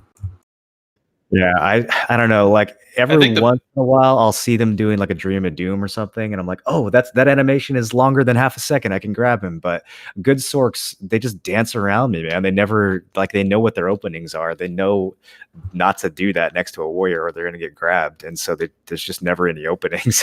I'm probably doing it wrong, but yeah, I feel like that's the only class that I like really feel like I have a huge disadvantage. The best option is always the V exploit mechanic. They just get up right away and CC him before they have a chance to react. Yeah, it's right. Definitely the best. 100% guaranteed to work. What about your best matchup? What class do you run into where you're like, oh god, this is gonna be easy? Guardian. I love killing Guardians. Damn, dude. Because they all do the same exact thing. Like, I don't know, maybe I'm just fighting. Maybe Guardians are just bad because the class is so easy to pick up. But they all do the same exact thing. I dash at them, they iframe, and then I grab them once their iframe is over. It's so easy to kill them. Yeah, I wish I could say the same. All right. I don't know how you guys fight Guardians without a grab. That sounds miserable. But basically, I gotta hope I have more gear than them, and I'll SA trade. I can with Succession Mewa, but it's definitely difficult. Oh, that is out trading them sounds pretty tough. But I mean, it is. It's just a whole bunch of obviously dodging theirs while dealing yours. But for classes that aren't Suck Mewa, it's pretty hard. Yeah, Suck Mewa just red moons and decaps, and basically they just insta die. And there's nothing you can do about it. Suck Mewa actually has a better time. Awaken Mewa is like impossible. You cannot win the matchup. Luckily, you just can't. Yeah, Suck Mewa has blooming that just 100 to zeros your health even if you're blocking. Yeah, I just wait for them to shift Q and hope to God I have more AP and DP than them. Dude, sorry, tangent. RBF like 2 days ago, I don't know what the hell this dude's gear was, but it was some Musa who I I am not exaggerating when I say he one-shot me with a blooming. I was like, holy shit! Yeah, Like, blooming literally that's hard. 100 Were you on a to 0 trial? and one blooming. Yeah, don't ask that because his trial has more DP than his main. Yeah, actually, I was gonna correct that. Wait, you must have been on your main. Yeah, I was. Eumenidai also asks, how was your experience in Xbox, which you already answered before, but he follows up with, are you going to test the new class on console? Because they did announce that the new class will be playable first on consoles. I think they said testable, so I'm not really sure what they mean by that. Does console have access to global lab of any kind? No, there's no No. test server or anything like that. So Yeah. I'm not really sure what that means. Yeah. But I don't have any plans of going back to console. I mean, even if the new class is cool or whatever, I can just wait for it to come to PC. The game runs a lot better on PC. I'm way more established on PC. You know, my gear is somewhat relevant. If I went back to console, I'd be way far behind, and I'd be playing a version of the game that frankly just doesn't work as well. So yeah, I don't have any plans of returning. Yeah, here's the hope. I know a lot of console players are hoping that the game gets ported to Gen 5 consoles, just for that reason alone. The performance That would make a big difference. Yeah. Yeah. That plus, like, isn't there not an We Opti mode? still would. It doesn't matter. Like in console and in really like truly large scale fights like a siege where it's 100v100, it's a slideshow, man. Like even on a next gen console, I don't think it's gonna completely solve the problem. You're continuously either not seeing animations and people are loading on you like 10 seconds after you're there, like you're dying to invisible players, or they are loading and your game's freezing for 5 seconds at a time and you can't even react to what's going on. And from what I hear, the servers have actually gotten worse since the merge with PS4.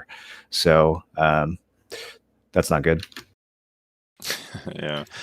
Go ahead. I'm seeing something in Ayashi's chat. They did announce when the class is going to come out. It was late July. Was it? July with Succession and Awakening in August. Yeah. Yeah, but they did say it'll be playable first on console. Not sure what they meant because again, it was a translation. We don't have specific dates. Like we don't have like the day it's going to come out, but we do know roughly when it's going to come out. So he asked about the Heidel ball. The only thing on here that would be new is what was your favorite thing about the Heidel ball announcements? I'd have to think about it. He's like, God, it's also terrible. He liked the free shit we were getting. It'd be better. It would be better. What did you hate? What did you hate less? And what you hate the least? Let me frame it that way. Does anyone have a link to like the list of things that if I look at a list of things they had, I can already tell you what it is, Morrolan. It's the Papu and Otter PvP game. Have you guys seen the preview of that? Yes. Oh, God, yeah. Okay. That'll be fun to do once. No, and then what about this? I meant to bring this up earlier, but I just kind of forgot because we were talking about other things. What about Thorntree Castle? You don't think that's going to be dope? No, yeah, you're right. Thorntree Castle definitely could be really good. I mean, I'm like, all my expectations are pretty tapered when it comes to stuff like that. It's one of those things that could be really good, or it could flop like the team battle thing they added. But yeah, this game would benefit hugely from new PvP modes. I mean, I've been saying for years, even if they just did something as simple as like copying a Wrathy Basin from WoW and putting that in BDO alongside RBF, that would be so much fun, man. Like we would do that shit all day long. A little small scale skirmishes over capture points, and like that's the kind of thing that would actually.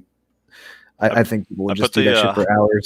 And so maybe Thorntree Castle, like depending on how they implement it, it could be good. It sounds like it's mostly going to be fighting bosses and then like a little bit of PvP. So I'm not really sure what that means. I don't know if you're like racing the other team to kill the boss first, or if you're actually going to get to kill each other. But I'm glad that they're at least trying something different and unique. Yeah. Oh, you guys have the exact same list. Yeah. I So like that you guys posted the same. yeah, fucking- you can look at that if you want in the chat, Moreland. But someone was asking, and I don't know this either. Can you describe the basin thing in WoW for those who have never played? It's just a capture the Oh. point game mode. Yeah, it's like domination if you've ever played that in any FPS games. Okay. There's 5 in the case of WoW. There's 5 different capture points that are spread out throughout the map, and they have slightly different terrain at each one. And the more of those you hold, the more points you accumulate, and the first team to accumulate a certain number of points wins. So you don't actually get points for kills; you only get points for those objectives. So obviously you have to kill people in order to secure them.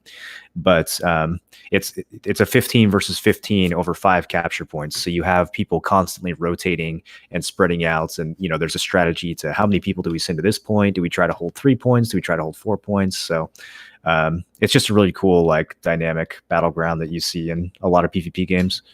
I would be very concerned with bringing that over into our game though, because I can already see a fucking DP shy just playing the bongos on a point that nobody can fucking kill. I was gonna say, do you think That's true. protected area would ruin this fun new game mode? Yeah, I don't know. I think I could definitely see Shies ruining it. I don't think protected area would ruin it. I mean, you've got a long enough cooldown, and especially in a 15v15, unless it's all 15 wizards. I don't think there'd be that many PA. You have a lot more fights in Arathi Basin versus Nodors too. So it's not like Nodors where it would be up for every single engagement as well. Yeah. You meant it Yeah, you're fighting someone on the way to the capture point. You're fighting someone on the capture point. You're having little skirmishes all over the place. He also asks, do you really think developers actually play their own game? And then in parentheses, hunting clothes, I'm looking at you. I don't know the hunting clothes reference, but no, I don't think the devs really do play their own game. I mean, we've talked about this quite a bit on my stream. I think that's a big part of why the game is balanced so whimsically, is because they're doing all this from a theoretical standpoint. I like to use the phrase armchair development. They're literally just sitting around thinking about what will make the game better instead of actually playing the game. And it's really hard to develop a game purely from a theoretical standpoint. You need to actually play it and experience it. You need a combination of the theoretical understanding and the actual hands-on. And I don't think there's a lot of hands-on that's happening with our current dev team. All right, anyway, this next question. Even though what's his face said he does play, the lead developer. I mean, I'm sure he plays some, but I don't know what parts of the game. He's a fucking bongo smasher. The new Dude, guy. there's so many parts of this game that have just been completely left behind, and some of the stuff they add or balance, anyone who's played the game for half a second knows that this is going to be dead content, or this is not the change that we need. There's some of the stuff that they do. It's just so obvious. Some of the tooltips that you read are so preposterous, clearly written by an intern who's never logged into the game once in his entire life.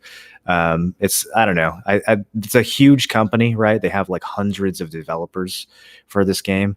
So not all of them are going to be diehard BDO fans, but I do think a lot of it is just way too theoretical. Oh, Emenadai says the thing with the hunting clothes is hunting clothes give extra EXP when hunting, except the hunting EXP comes from gathering as loot. That's funny. Okay, here's a question I'm kind of curious about too. So we talked about how people hate this game and actively try to get people to quit. So he says, people love to trash talk about this game. Many aspects that they may be true or right, but do you have any unpopular positive opinion about the game? So maybe. I think he's that approaching this cautiously. Well, I think that I'm just trying to think. He loves mapping. Did you not hear earlier? Yeah, I don't think my opinion on mapping is that popular. I get called a simp all the time. But when it comes to things like the cash shop, I think I'm generally a little bit more optimistic than most people. But then again, sometimes I'm not. I feel like half of the developers for this game like really care and really want to make the game better, and then the other half are just kind of like collecting a paycheck, or their marketing team who are just trying to squeeze as much money out of the game as possible. But like there's a lot of things that they'll do in the game that people will like cynically chalk up to, oh well, they're just doing that so that they'll make more money, and or that they don't actually care about the game. And part of this is because I actually got to go to Korea and meet a lot of the devs, but it's clear from talking to these guys directly and meeting them that a lot of them like genuinely are passionate about making the game better, and they're not just trying to squeeze money out of their players. Now, That's right, again, I forgot you went there. yeah, again, that's the people that I talk to, right? Those are the devs that I met in Korea. That's not the business development team or the marketing team or anything like that. So I think there are a lot of like insidious elements in the company that are pushing the company in the wrong way. But That's just business in general, though. You know, like, there's always yeah, gonna be it's that side. it's also kind of bad business though. I think if they had made this game less pay to win and less like cash shoppy to begin with, then It would be it more wouldn't have such a inviting. bad reputation. And even if they were making less money per player, if they had 10 times more players, then They would make a that lot could be more a good, overall. yeah, that could be a good business decision too. So Yeah. um, I concur. I think that they just don't understand how different the Western population is when it comes to pay to win stuff. Like they seem genuinely shocked when you bring up things like Cronstones that would be considered pay to win. Like they just for some reason they can't wrap their head around that. So it's How was that communicating with them? Like, did you basically feel like, you know, the information that you were talking with them about was, you know, being, you know, heard properly, or like as far as like them not really misunderstanding what our interests are over in? I think some of them get it. Yeah, I think some of them actually get it really well. The problem is they don't necessarily have the power to make Yeah, the they don't have the changes that we're authority. asking for. Yeah. Yeah. So there's this constant push and pull. It's funny if you actually go look at the Glassdoor reviews for Pearl Abyss, they kind of say the same thing, that like the leadership is all over the place and decisions are constantly being changed. I think part of it is like that Korean culture is overly polite, and so whenever your superior is doing something that's dumb, you can't necessarily say like, hey boss, that's pretty dumb, we shouldn't do that. You kind of have to go along with it and like be very respectful. And so I think that even if you have a lot of devs at the company who have the right ideas, actually convincing the leaders to implement those ideas doesn't always work out. And that's why you constantly have things in this game that are announced that never actually get added. You know, the list is kind of growing now. There's the climbing and the pottery and the certain new regions that got scrapped and the whole territory war. Like every time, this is one of the reasons why something like the Heidel ball is so lukewarm. It's because half the stuff that they're announcing, you know, airships or whatever the cool new thing is, we hear that and we're like, okay, well, that sounds like something that someone higher up at the company said was a cool idea, and we'll see if it actually makes it into the game, right? Like we'll see if it actually gets executed or not. Yeah. His last question is, so you've been playing Albion, or you have played a lot of Albion. He says, with the perspective from Albion and your experience in it, well, one, how do you like Albion? And two, what do you think BDO could do or implement or steal from Albion that would be useful in BDO? Albion is in a really good state right now. I think their population's the highest that it's been since launch. It might even be higher than it was at launch. The game's a lot of fun if you are into like a full loop PvP sandbox type of game. It's really hard to compare it to BDO. The games have almost nothing in common. I mean, Albion is like a true sandbox, so the vast majority of the content is your interactions with other players. You're not going to play Albion because like the grinding is fun, right? Like it's not like BDO in that regard. There are some new dungeons that they added this year in Albion that give it kind of like an in-game ratings sort of feel, but it's not that hard. Once there's a few bosses, and once you've mastered them, it's repetitive like anything else. The thing that makes Albion fun is killing other players and taking their shit, right? Or like conquering territory from other guilds. So it's I all did like that about aspect.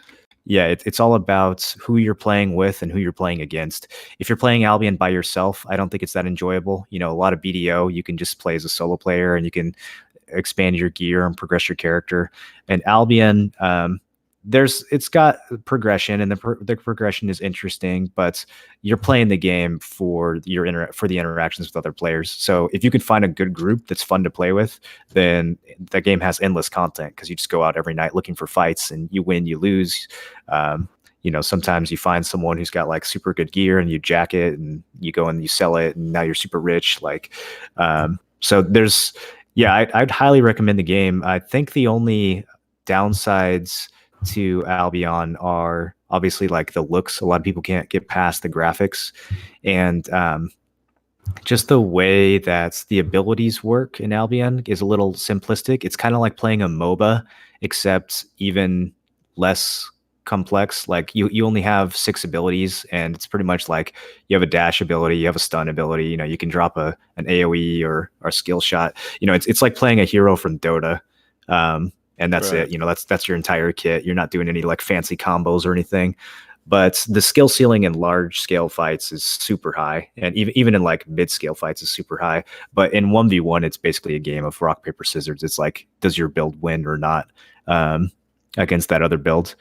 But yeah, I think Albion, like if you're looking for a game, definitely worth trying. It's one of, I would say, the best 3 MMOs on the market right now. I would say Albion, Last Oasis, and BDO are like by far the best games that are out right now. Is Last Oasis out already? It's in early access, Okay. but I don't know if they're gonna wipe. So I think everything that you do now is gonna last. Okay. So yeah, I don't know. I don't know how the whole early access thing works nowadays. I feel like everything is in early access for like 5 years. Forever, I know. I hate that Jesus. Yeah, shit. but What the- but yeah, Frosty, that game's Yeah. super fun. Frosty, what is this meme that you have linked in chat? Explain yourself. I wanted you to see it. Fucking asshole. Here, let me pull it up on stream so everyone can see it.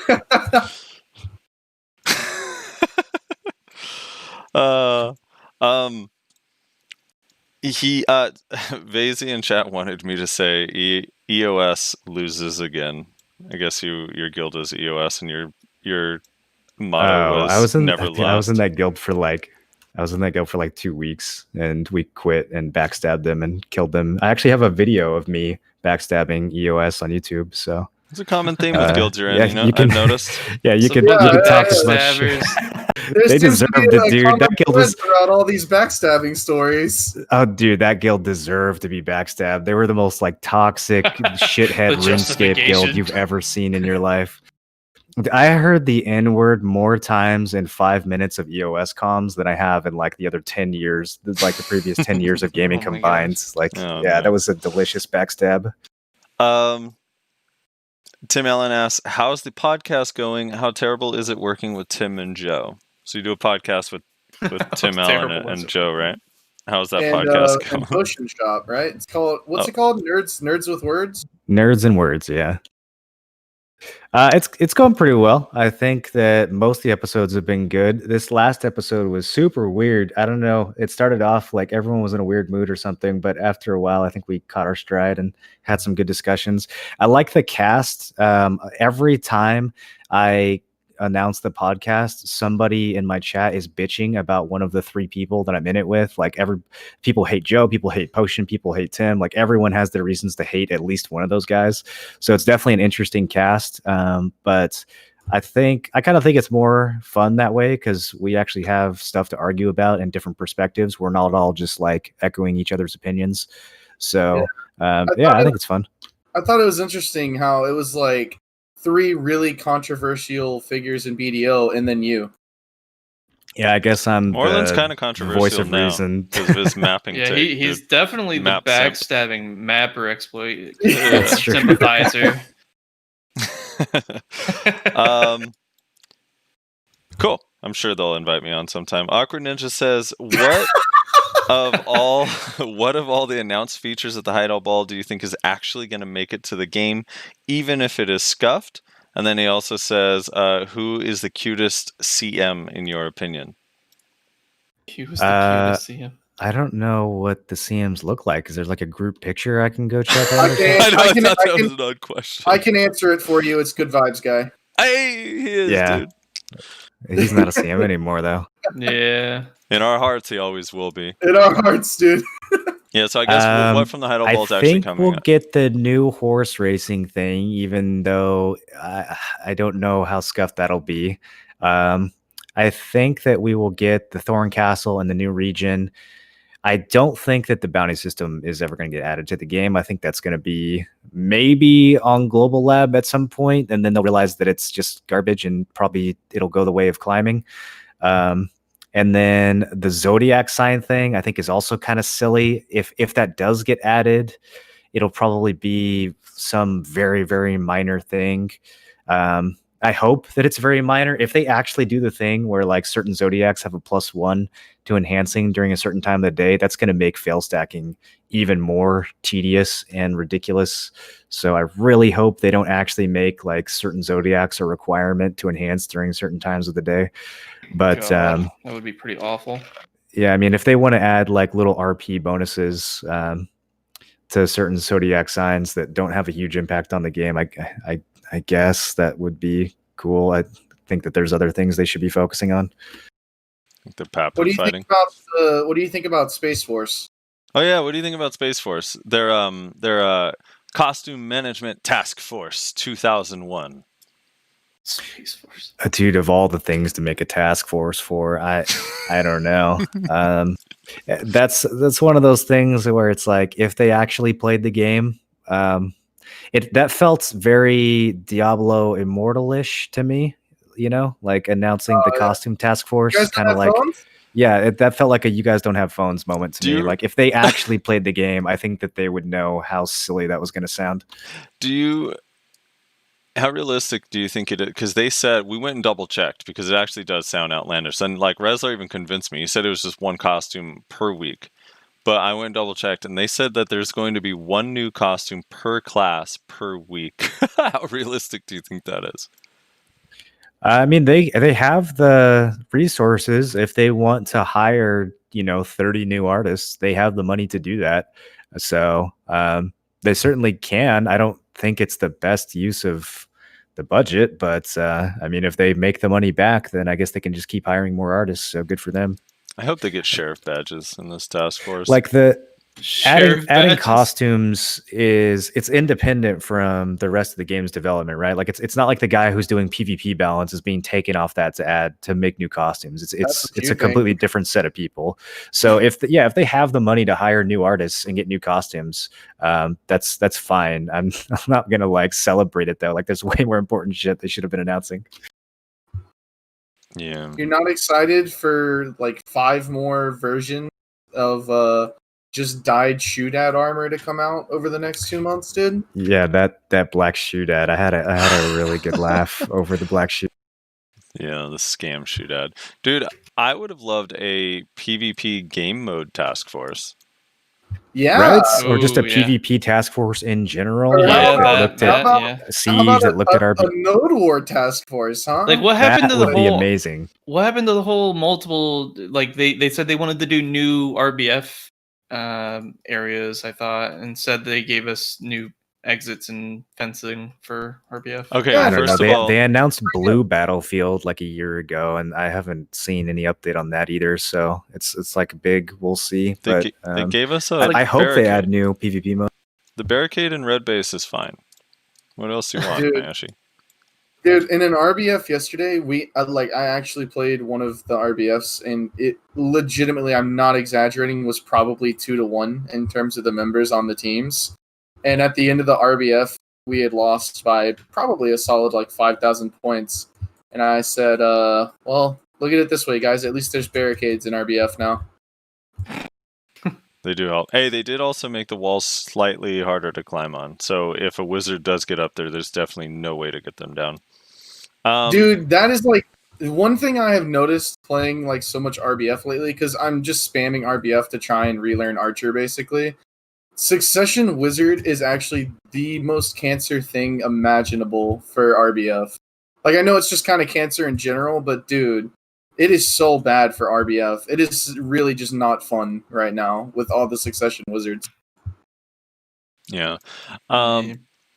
Miralist says something in the siege scene I don't really see discussed so much, at least personally, is base defense team. What do you think makes a good base defense team? What would their responsibilities be, and how were the base defense teams in siege guilds you were in / fought against, if anything in particular stood out? A good defense team is actually really impactful in Siege, and there's not a lot of guilds that have a good defense team. Even high-end guilds sometimes have mediocre defense teams. It's one of those roles that's kind of underrated. So, like, you don't have big ego players playing defense. It's kind of like more understated players. They're not necessarily getting celebrated for doing a good job on defense. So I feel like it's kind of undervalued as a role. But yeah, I mean, first of all, just like knowing how much support you need on defense is really big. You can really fuck up a war if you call the offensive ball back to defend your fort when you don't need to. So a good defensive leader should be able to gauge how much danger their base is actually in.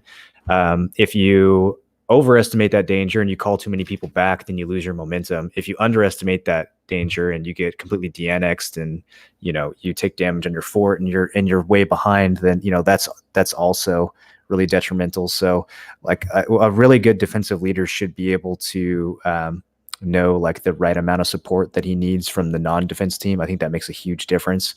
But just being on top of there's a lot of little things you have to micromanage on defense in terms of rebuilds, putting your barricades in the right way, creating little choke points so that your supply depot is not easy to get to, making sure that's even simple things like making sure that ammo is in the turrets. For some reason, the highest tier siege guilds in the game can't seem to keep ammo in their flame towers half the time. So it's like little things like that.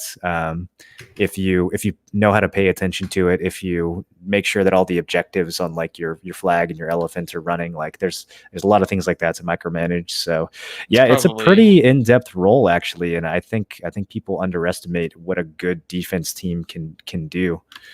Here's probably just a bunch of mewas in there. We can't count and shit. So here's my experience. Like, cause I've been in some guilds with good defense, and then when I was trying to shot call in Hex, whenever we had like a bad defense team, I feel like it would go like this. Our defense would be like, Frosty, they're hitting our base right now. We're getting pushed, and it's like, okay, how bad is it? Do we need to send people back? It's like, no, I think we're okay.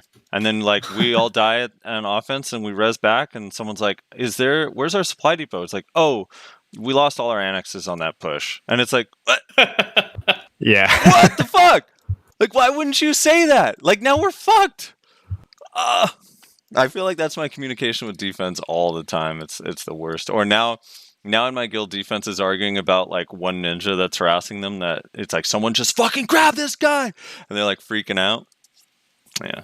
Well, it's hard because offense is always bitching at you, right? Like no matter what you do, if you call them back when you shouldn't have, they're like, "Yo, don't call us back unless you need us." And so the next time you're more cautious, and then you lose your annexes, and it's like, "Why didn't you call us?" So it's really hard to find that balance because every guild that you fight is different, right? Like you see 15 white dots, or 20 white dots on the edge of the map.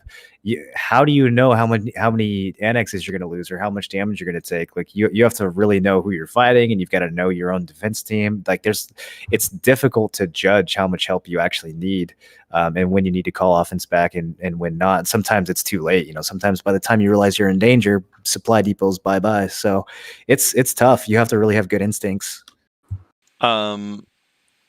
Mineria says, jumping on the Siege bandwagon, do you have any idea on how to change Siege in such a way that all classes become relevant for Castle Siege / Castle Defense? Remove PA would be a good start. Castle walls. I do think even with, like, I think it's fair to say, right? And let me know if you disagree, but even if they remove PA, it's still going to be hard for melee classes to get through the range damage that's like on the walls and stuff. Yeah, I don't know. I don't know what they can do about that other than, I mean, I don't think that they should make every class a range class. I think if anything, they messed up by adding so much range into the game to begin with. You know, part of the reason I think that Ranger Awakening ended up being mostly melee was because the Rangers in the original version of the game were insanely broken in Siege. And so just range damage in general is so strong in this game. And then they add classes like Archer and they make it even worse, and then Succession Ranger. So I don't I don't really know how to solve that. Like that the solution would be to not add classes like Archer to the game, but it's kind of we're kind of past that point now. I think that it's just it is how it is in terms of Castle Siege. Some classes are going to be good in the castle and some classes are going to be good outside of the castle. I don't know if they're ever going to really be able to balance that. And, you know, it's good that some classes have different roles. Castle fights are so goddamn laggy anyways. That's, you know, it's kind of hard to enjoy on any class. Benefit but the quote unquote more safe class anyways, like the Yeah. range classes. Yeah. Awkward Ninja asks, what sorts of game modes, PvP wise, would you like to see added to the game? And what size fight would you like to see added into? So you mentioned this earlier with the kind of conquest thing. So I guess just followed up with how many, like, what size should that be? Like 5v5, 10v10? I think for sure the game should have a ranked 1v1 and 3v3 arena. BDO Mobile has it, and it works really well. I don't know why PC doesn't have one. It's kind of crazy to me that mobile got it almost instantly, and PC we're just still playing the same goofy RBF, you know, unbalanced mode that we've been playing since 2016. Agree. No, dude, there's barricades. Yeah, I mean, it wouldn't be hard to implement ranked arenas into the game. Like, just literally copy and paste the arenas that are in mobile. They look great. Although I'm concerned about their queuing system. If you ever see the RVF queue system, it works fine in mobile. Like I don't know if mobile has a bigger population, but it does a pretty good job of matchmaking. You know, if I think basically it looks for someone who has even gear with you, and then if it can't find someone, it expands the search until it does. So the queues aren't that long, and the main thing is the rewards, right? Like if you add a ranked arena into the game and there's no rewards, then yeah, probably not a lot of people are going to queue up for it.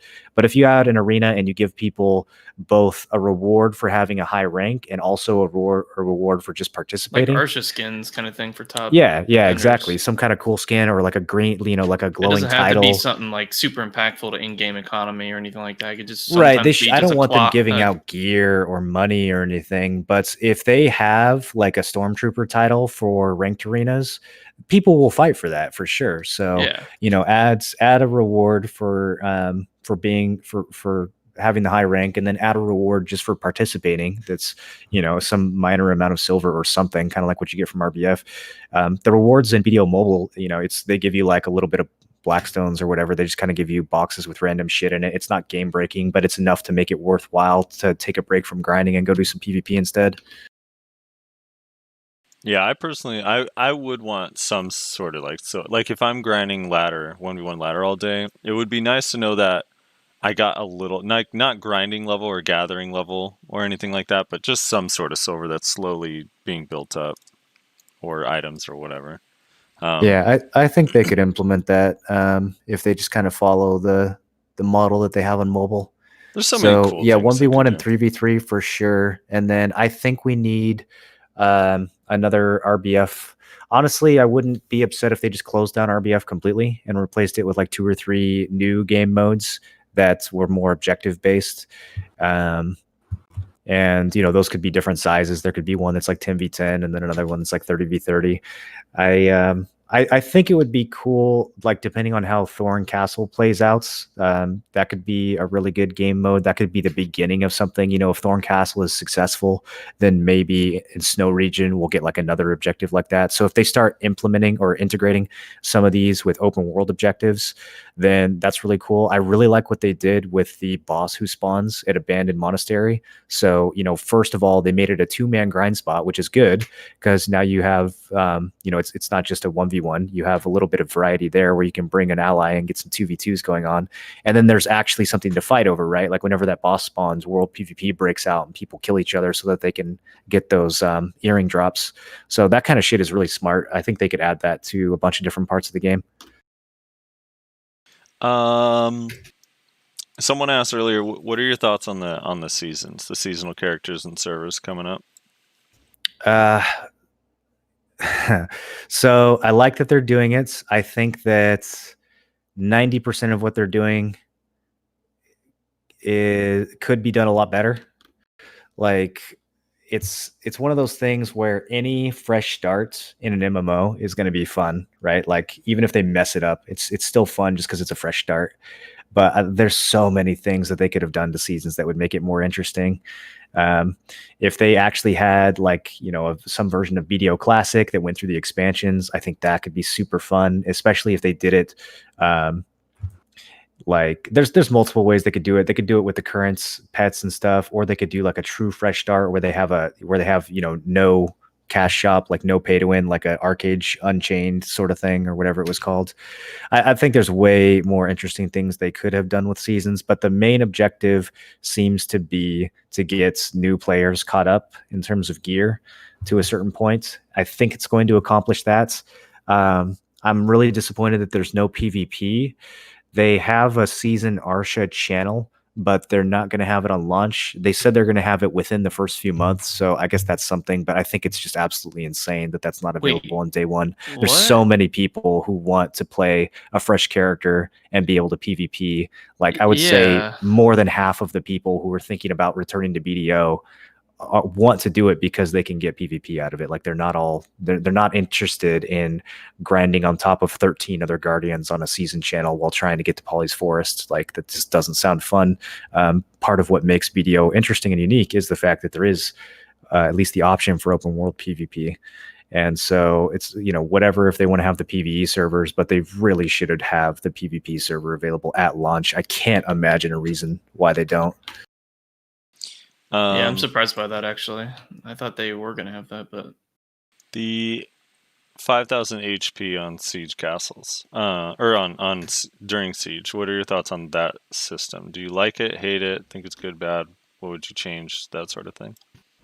Pretty bad, like egregiously bad. Like when we talk about how the devs don't play the game, I think that that's a perfect example. No one who plays the game would have added... there's not a single person in any guild on either side of the siege scene who thinks that HP mechanic, the way that it's implemented, works out. Some people like the extra life in terms of slower time to kill, and I get that. But the fact that you have to wait and recover 500 health 1 week at a time after you lose your castle is so silly. Like it's one of those things that's clearly just they thought about it like from a theoretical standpoint, but no one who actually plays the game implemented that shit. It's crazy. When you lose a castle, your HP should get completely reset back to normal. I think there's 100% consensus on that among most siege players. But I also think that increasing health was the wrong solution for several reasons. So first of all, this game has percentage-based healing skills. So increasing everyone's health by 5,000 is obviously just another imbalance now that affects certain classes more than others. So I don't like that at all. I think what they should have done to attack time to kill is just buff DR, right? Because like right now we have a huge imbalance between DR builds and evasion builds at the higher end. And if they had buffed DR values at higher end siege, that would have slowed time to kill. It would have addressed the imbalance between DR and evasion. And they could have come up with some other way to penalize guilds who are streaking on a castle. I think in concept, making it harder and harder to hold a castle over time is good, but the way they did it with the health mechanic, this kind of strikes me as like not fully thought out. Yeah. Yeah, agreed. I don't know. I haven't been sieging much since the change, but yesterday was like, oh my god, like people I know I can kill, like I could not even get to like 40% health. And I'm like, dude, I can't even imagine if you have less gear than me, because I have a shitload of gear. So I don't even want to know what it'd be like if you go into Siege with 269 Nuver. Yeah, I don't know how you kill anybody. And I actually don't mind that, right? Because that's how Siege used to be before everyone was like glassed out. It used to be that it was actually pretty hard to kill someone in a single combo for a long time in this game, and you had to dogpile people, you had to team up on people. So I'm okay with the slower times to kill. I just think that there's way better ways that they could have implemented it. And I think it's weird that you have like this one day where you're PvPing under different circumstances than the other 6 days. And, you know, people who invested in things like Voltara belts or Ruins rings, like their gear is only half as effective on Saturdays as it is the rest of the week. And, you know, that's to no fault of them. I don't know. There's a lot of like bad consequences of the HP change that I just don't think they really considered. Yeah. All right. That's it for the guest questions. Thank you guys so much for asking the guest questions. Anytime we have a guest on, if we know ahead of time that they're going to be on, we'll post it in the Discord. Try to get you guys to ask questions of our guests. So that shit's always fun. Time to move on to normal shit. There actually was not like a whole bunch of shit to talk about. So seasons got postponed. I have it noted here that only Nyashi knows why. Nyashi, you want to fill us in? Wait, what? I think it before the podcast you said, I'm pretty sure it's because, and then you said a reason. Let's hear it. Something about translations. What was the the localization issues they mentioned? I don't remember where I heard that, but that's what I heard was the issue. I think it was probably off of Not the Worst or Anders. I think video. they might have updated the season guide and said something. Google Translate was down for a day. But yeah, they basically just mentioned, you know, we're servicing several regions and it's taking longer than expected or something like that. Right. Yeah, that's basically what was being said. So they were just. Are all of you guys? We'll go one at a time, starting with Morroland. You making a seasonal character, and if so, what character? I am. Yeah, I'm probably gonna make a Valkyrie. Oh. Valkyrie does seem fun. Awaken or Suck? Succession. I wanted to play something that's not going to take a lot of skill points because grinding SP on seasons doesn't sound fun. So I figured I'm definitely going to go Succession because that usually requires less investments. And then I wanted to play something that would be good open worlds. You know, I didn't want to play like a Guardian, even though it's going to be good at grinding. I didn't want to just get clapped by short sword classes everywhere I went. So I think Valk is going to be fun. That's the best of times. Blades are kind of like short swords. Nyashi, relax. All right. Nyashi, what are you going to make a character seasonal? I might for shits and giggles, but it's going to be a Meiwa. Without the PvP, I don't really see the point. You know, like when they originally announced the concept of seasons, I'm like, this is a perfect way for them to introduce a quote unquote balanced gear approach to PvP. Like that's what I was thinking and envisioning for seasons, and I'm like, that would be awesome. Like I think a lot of players, even veterans, would be on board for this. But then they said no PvP, so I'm like, well, fuck. So yeah. I don't know. So if you do make a character, I'm not big into grinding. I personally am just not big into grinding and whatnot. I obviously, if you look at my gear, but I mean, I don't know. It's just I thought it was a very good opportunity for them to try to introduce some sort of quote unquote like lower gear score but balanced ish, you know, combat. But whatever. Wasted opportunity, I feel. If you do make a character, what class would it be? Probably Mayo because it's fucking that's what I do. It. I think the only reason why I would do it is maybe for some sort of content to kind of show progression on a lower level Meiwa going up for newer players coming to the game. That might be the best reason for me to actually do it. Because a lot of people are like struggling on the early game on how do I level up quickly and effectively? What skills should I take to level up? Maybe I could do some content like that, maybe, but Rez, seasonal character, are you going to make one? And if so, what class? I already made one. It's a Kuno. Oh, shit. Awaken or Suck? What are you going to play? Well, suck is better, right? So probably that. I mean, they're debatable. For PvE, I played. uh, I don't know if you know this, sucks but I better. actually have played Kuno before. I don't know that. Yeah, I I don't. played Kuno on the private server. Oh god. All right, so I'm making a Meiwa. I actually named my Meiwa after Nayashe. It's called Unlimited Stamina.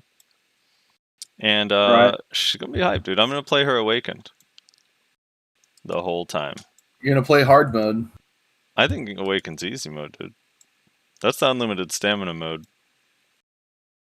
I don't have to keep track of no red sword buff or any of that bullshit. Alright. Okay, so Global Labs patch this week. They only really mentioned two kind of important things. The first one being that they are working diligently on Awaken PvP buffs. It's not out yet, but they mentioned it in the notes at the top. And then Global Labs, you now will see your Dream Horse success % chance in the window. Yay! Yay! I wonder if this is going to be. I mean, we all kind of know it, right? Like at least like it was data mined, so everyone It was has data an mined. idea. Yeah, we know exactly what it is. The rates they showed on Global Lab are exactly what was data mined. So I showed before they showed the enhancement rates on accessories, I was going for pen RCs, thinking that blue was easier. Right? Like just logically in my head, I'm like, well, blue probably has a higher enhancement chance. So I was like, I failed 3 pen RCs on like 100 stack, and then once I saw the actual chance to succeed, I was like, oh my god, I was throwing money away. What the fuck? That shit sucked. But I'm glad this is coming out just because one more step towards like actually revealing some fucking numbers in this game. Like, you know, PvP damage reduced percentages should be in our tooltip on every single skill, please, one day. That's my hope. Step in the right direction. I would love better tooltips for skills in this game. First of all, just like having the information that's already there be correct would be amazing. I always laugh when they have a patch note that's like fixed a skill that was applying the damage from level 2 and 3 at the same time, and it's like, was it like that for 3 years? Like how long ago did they? Yeah, it'd be nice to know all those things be represented appropriately for sure. Fixed an issue with Sork's violation where it was applying the damage of 1, 2, and 3. Oh my god, dude. Yeah, that would be good. I also hope one day that the little stats sheet when you hover over attack, awakening, defense shows like way more information. Show like your base stats, your gear stats, the combined stats, like everything. Your randomized level up stats. Yeah, the randomized level up stats. all of that shit, dude. I wish it was all in there. Okay, what'd you guys do with your free crons on Wednesday? Nothing yet.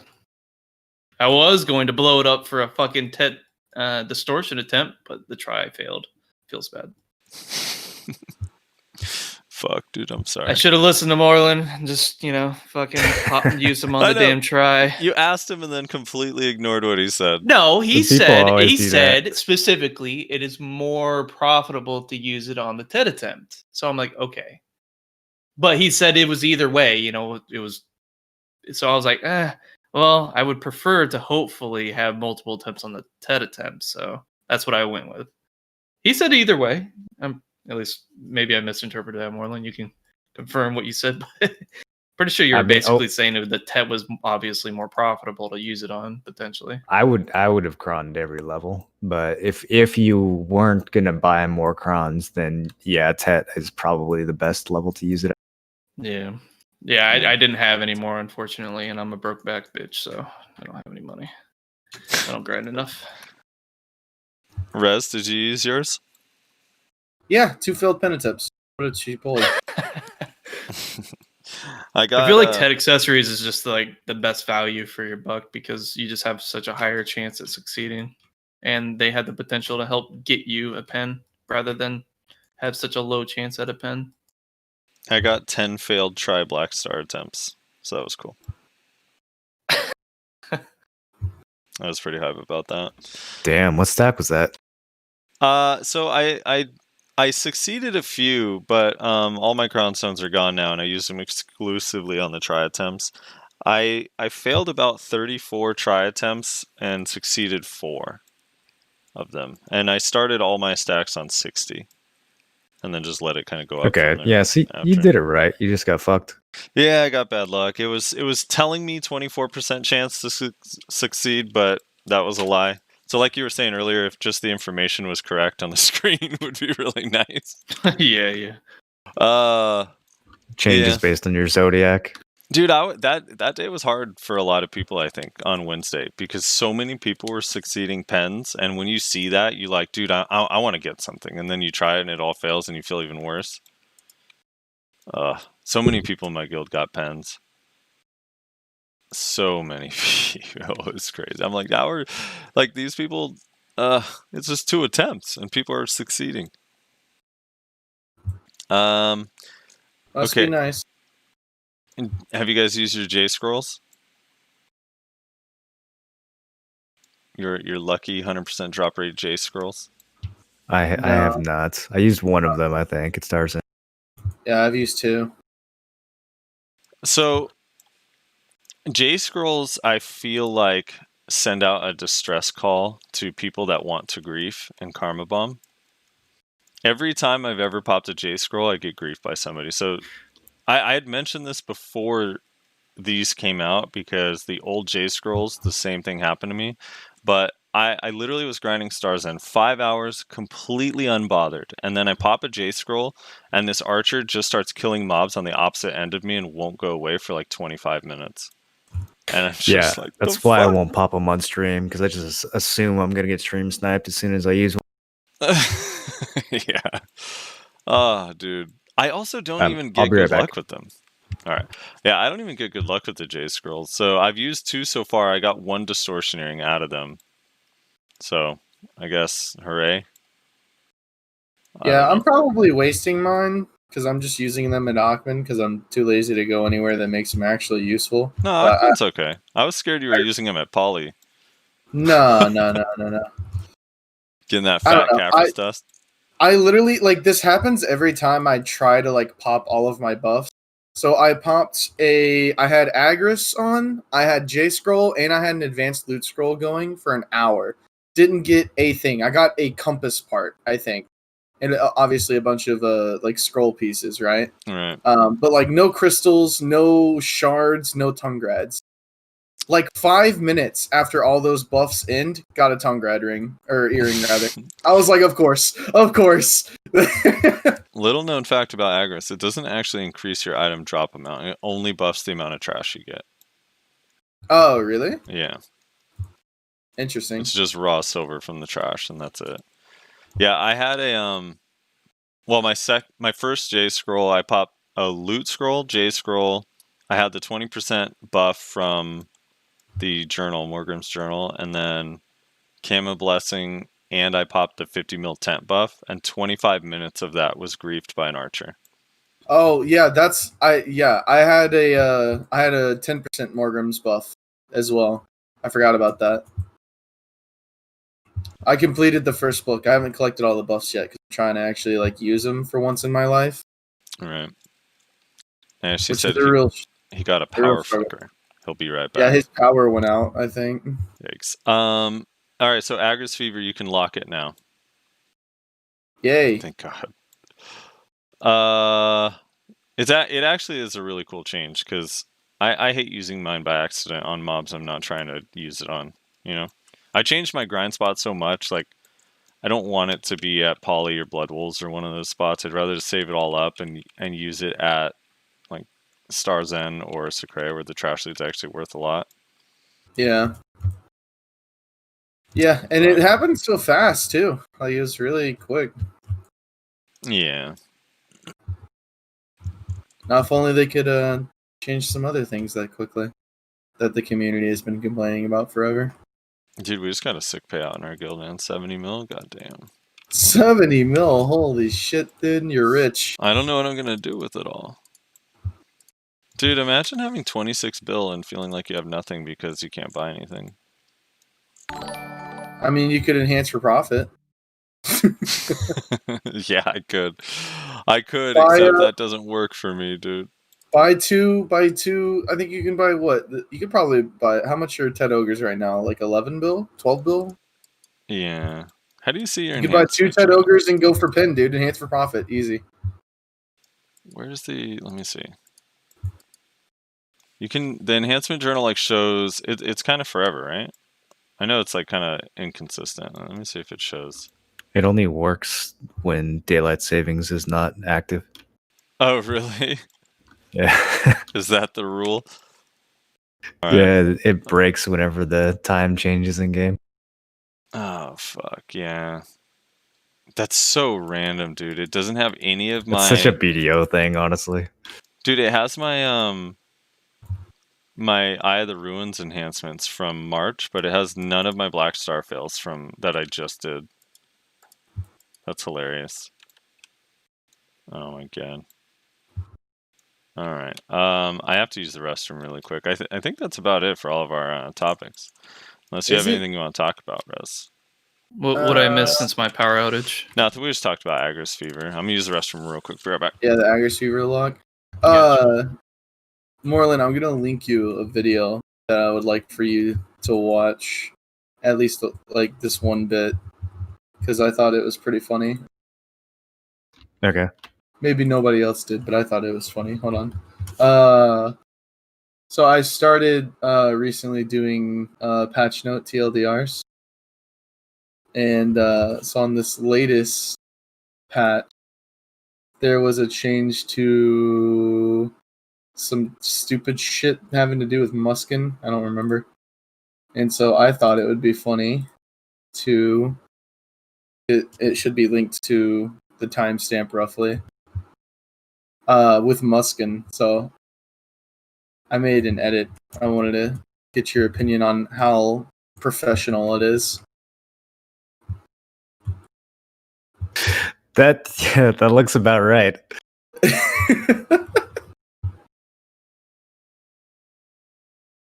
Yeah, Wrestler did a good job on that.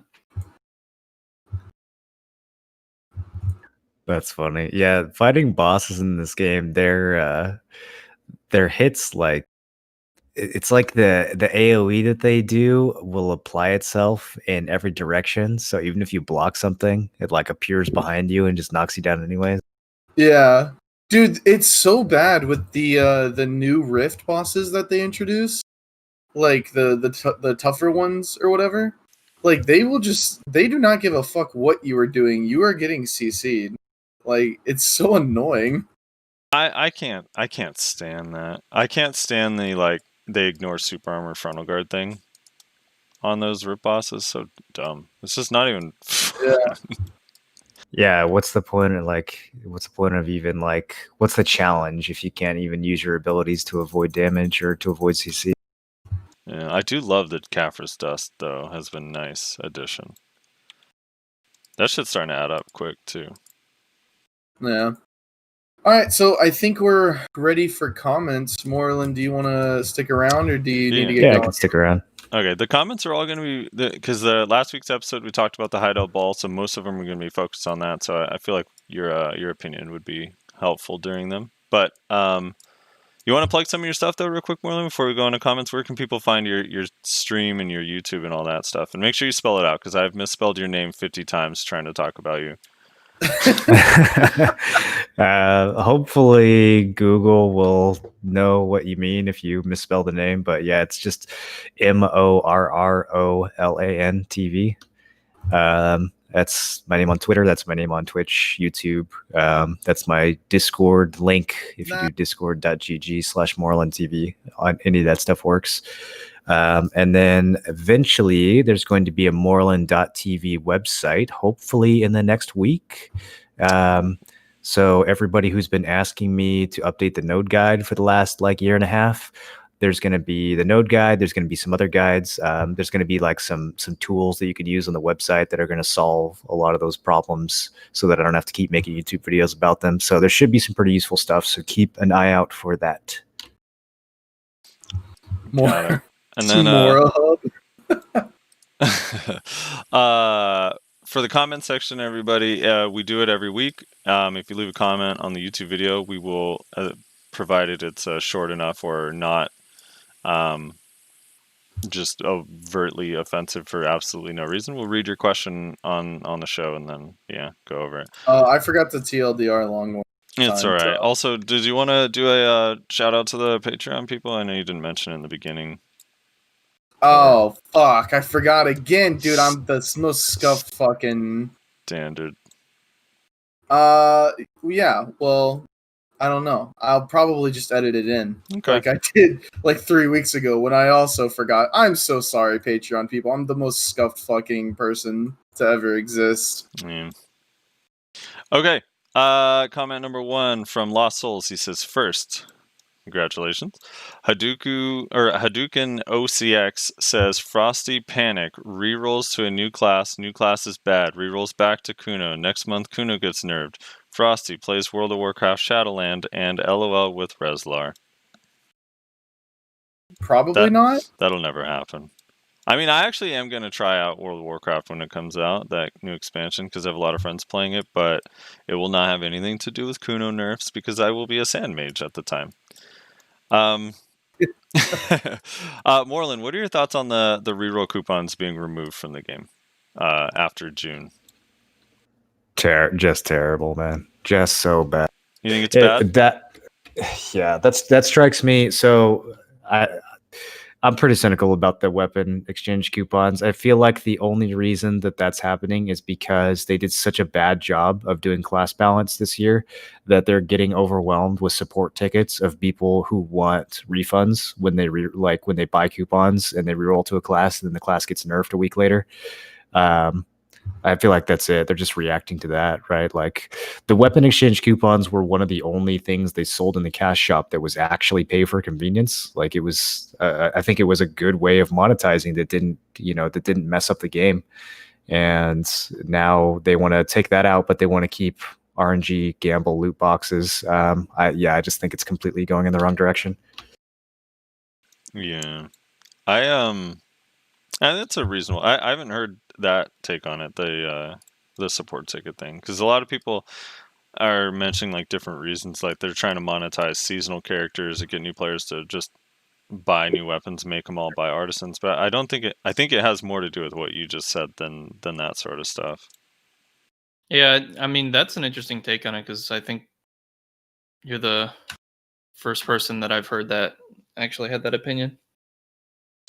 Yeah, because people are like, most people think it's a good thing. For me, I'm one of these, like I reroll a lot. I haven't recently, but I generally do. And I mean, I'm like sad that they're going, but at the same time, not that much. I do think it, like if people feel like invested in their class is kind of a cooler thing long term, but I don't know. It's going to have a weird effect on the market too, because now pen items, if people want to switch, they have to sell their pen item and buy a new pen item, which is going to be interesting. And there's the question of, are they going to go back to having separate prices for each class? Because otherwise we're going to have this weird discrepancy with pin weapons where some dead class has a bunch of pin weapons sitting at min price and other classes have weapons that are maxed out, like that you can't get your hands on. So it's going to be kind of...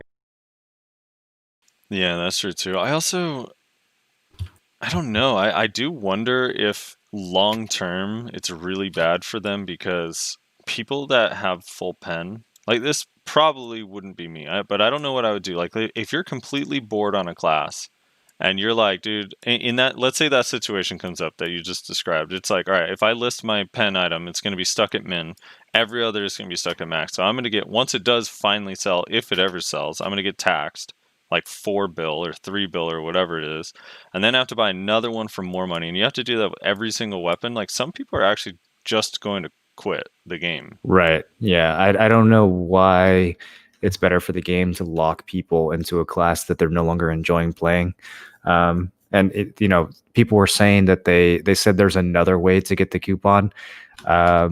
I don't really know what that means. Like, I guess if the details come out on that, then that could be good. If there's like a silver vendor that you can buy it from or something. If it's just a one-time quest or like a reward that you can get, I don't really feel like that solves the issue, because you change to a class, there's no way of changing back. Like there's still nerfs that could happen. I feel like if they really wanted to make people happy, they should offer free coupons whenever they do massive balance changes, but Yeah, I don't think that'll ever happen. I don't understand why they don't just reduce the amount of fucking Shakatu seals it takes to buy the shit. Just make it like that would Yeah, that help. actually would change a lot. If it was like 40 or 50 per weapon slot, would still like at least limit how much you can do it, but it'd be a price like right now it's 120 to do one weapon. 120 Shikatsu seals. It's like insane. Yeah. I honestly think like I honestly would not. I don't really see the downside of making it like fairly low. Like maybe just like 100 for all three. I can't remember who came up with this. This is not my idea, but for a good idea for a silver sync would be like if a vendor sold it. Like if you could buy a weapon swap coupon for like 1 billion silver each slot, like people might actually do that if there was no way to buy them otherwise. So at least the option's available.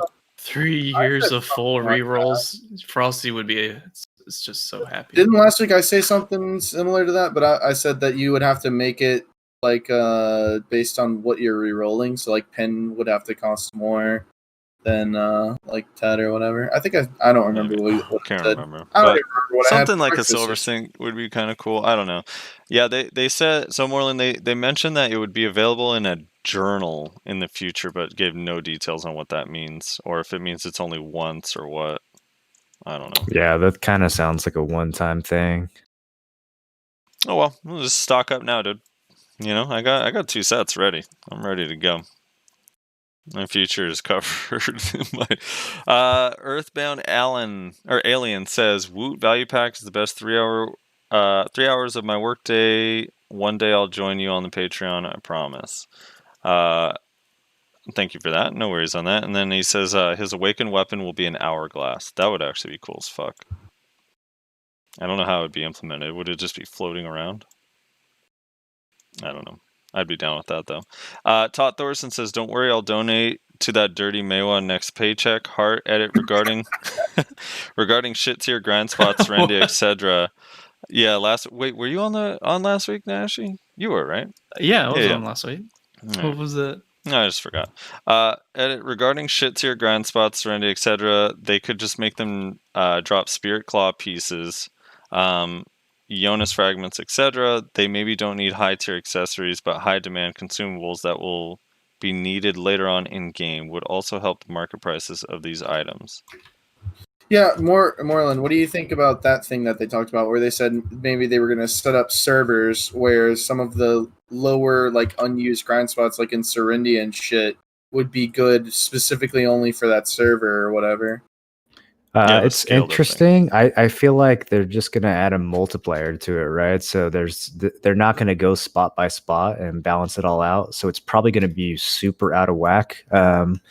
I think people will run around in the first week and test different spots, and they'll figure out like what the best spot is, and then the meta will probably form around that. But it's an interesting idea. Like a lot of these games suffer from the early game content becoming irrelevant the longer that the game is out. And, part of that is the fact that you level up in this game from 1 to 60 in like a day when that used to be, months and months of work. So a lot of that content is just kind of ignored now. So if they want to find a way to bring it back, that's cool. I prefer they do like what they did with Abandoned Monastery, where they did a proper rework. But if they just add a new channel where they multiply everything, it'll be cool, like exploring and killing some red orcs and seeing what they drop. I think the meta will be like pretty firmly established after the first week or two, though, and we'll go back to ignoring 90% of the map and just farm one spot. Yeah, they'll have to like fuck with the drop rate on everything. It'll be weird. I'm excited for it, but it'll be strange.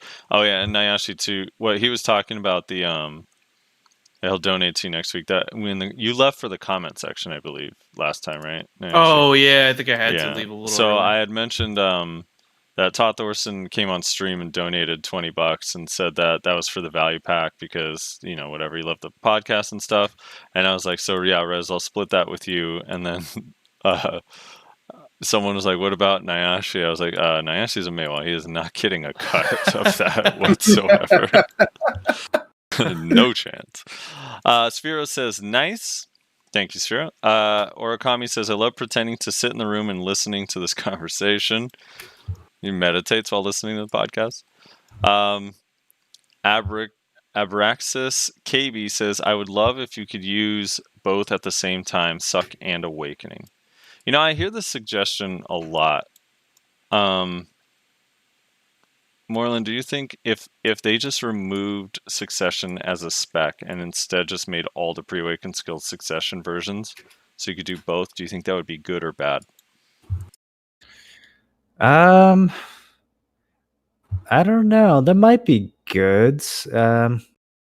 I like Succession in theory. I think in practice they had a pretty hard time balancing it, and so one solution to that might be just give people access to everything.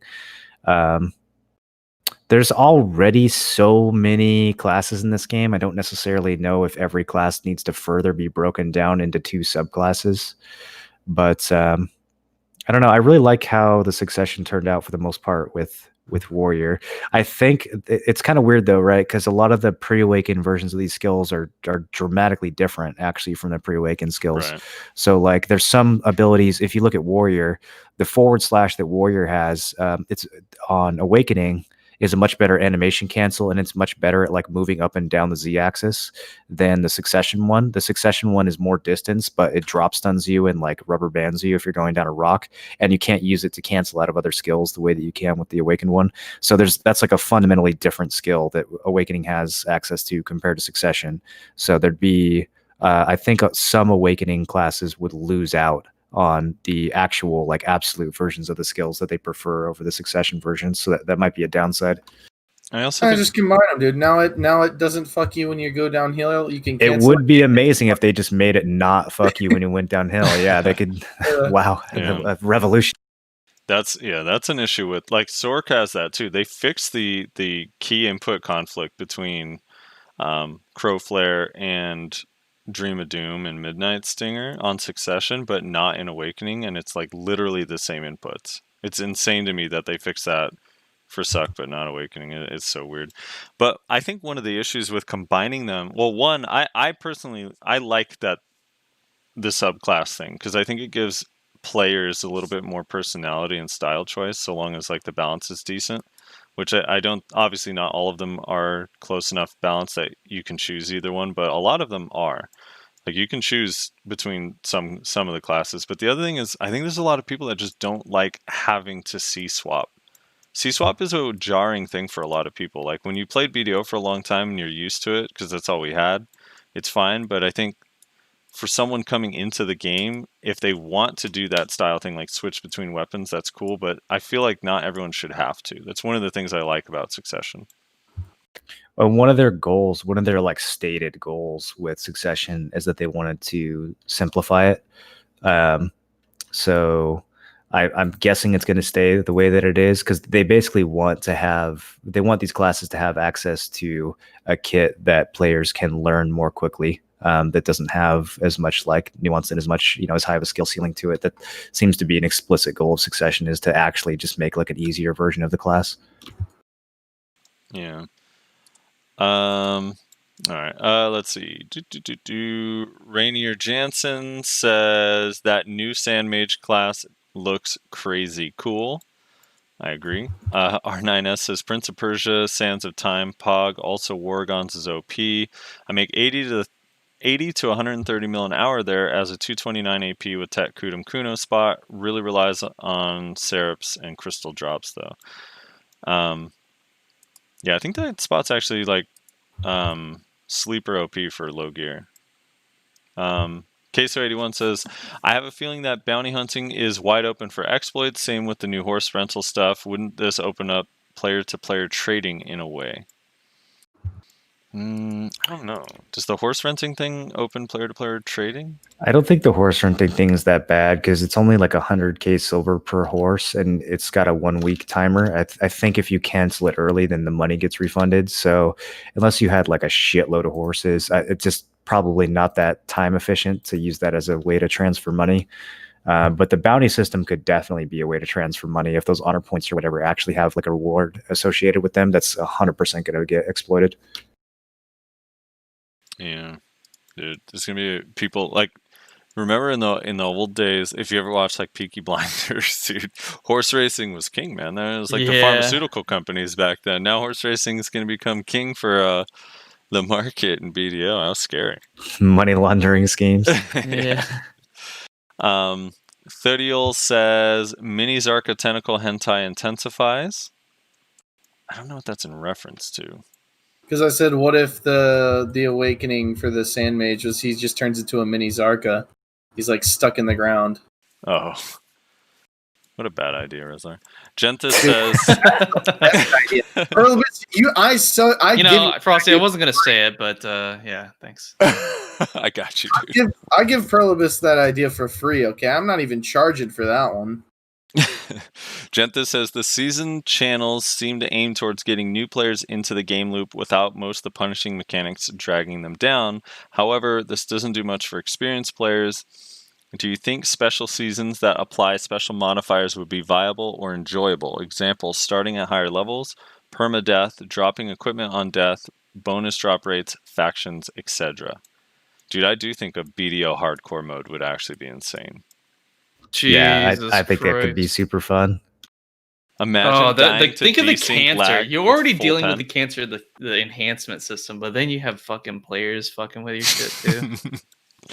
God. It'd probably be impossible to stream because I just get gangbanged by 13 ninjas everywhere I went. But it still sounds like it'd be a fun fuck around mode, right? Like you couldn't play that full time, but it would be fun. I heard on a stream recently that something about you hate women or something. What's up with that? Wait, what? Doesn't everybody? No, I got in trouble in Last Oasis because I attacked a female player without her consent. So now I've been branded as a misogynist. Without her consent. Without her consent. Dude, oh my gosh. I feel like people should. Yeah, I'm gonna start submitting tickets when people attack me on my Kuno because they don't know if I'm a boy or a girl. Say you identify as a woman.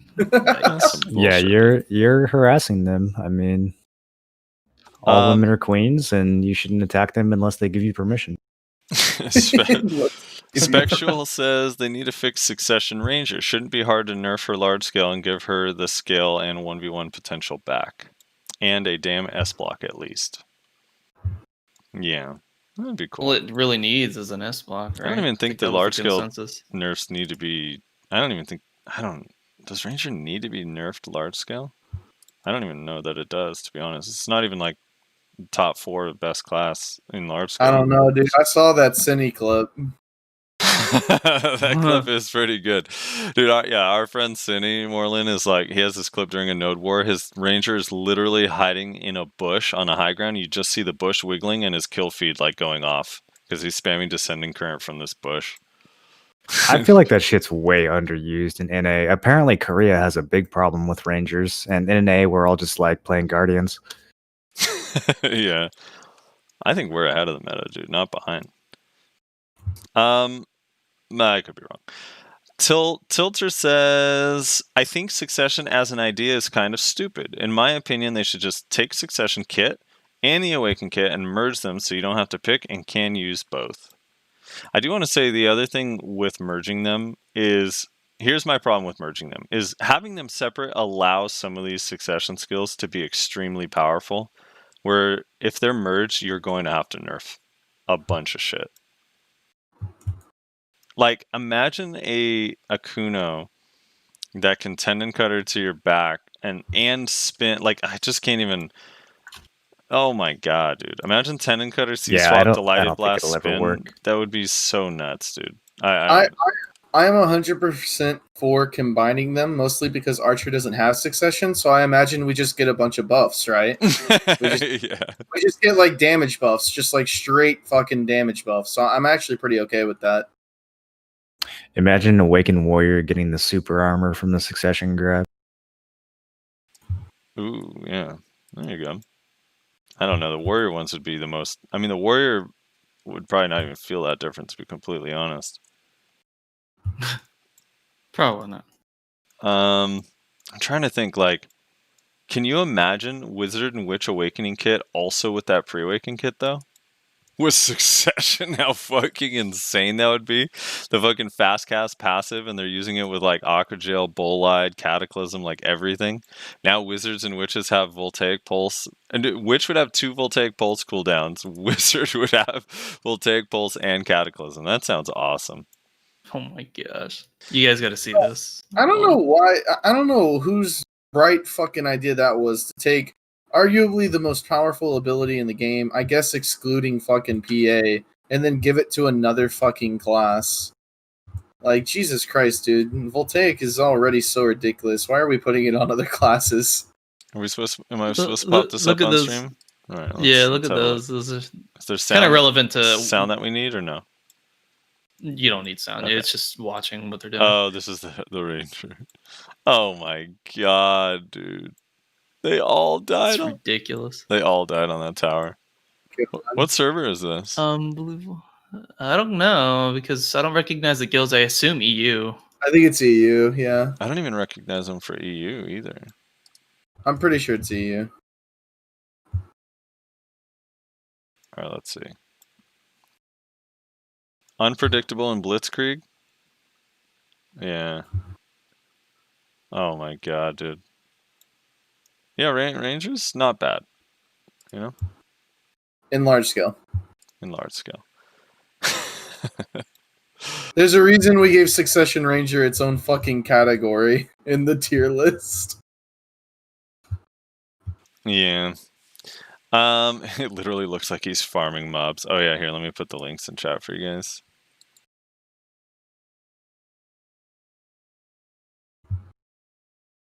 Okay,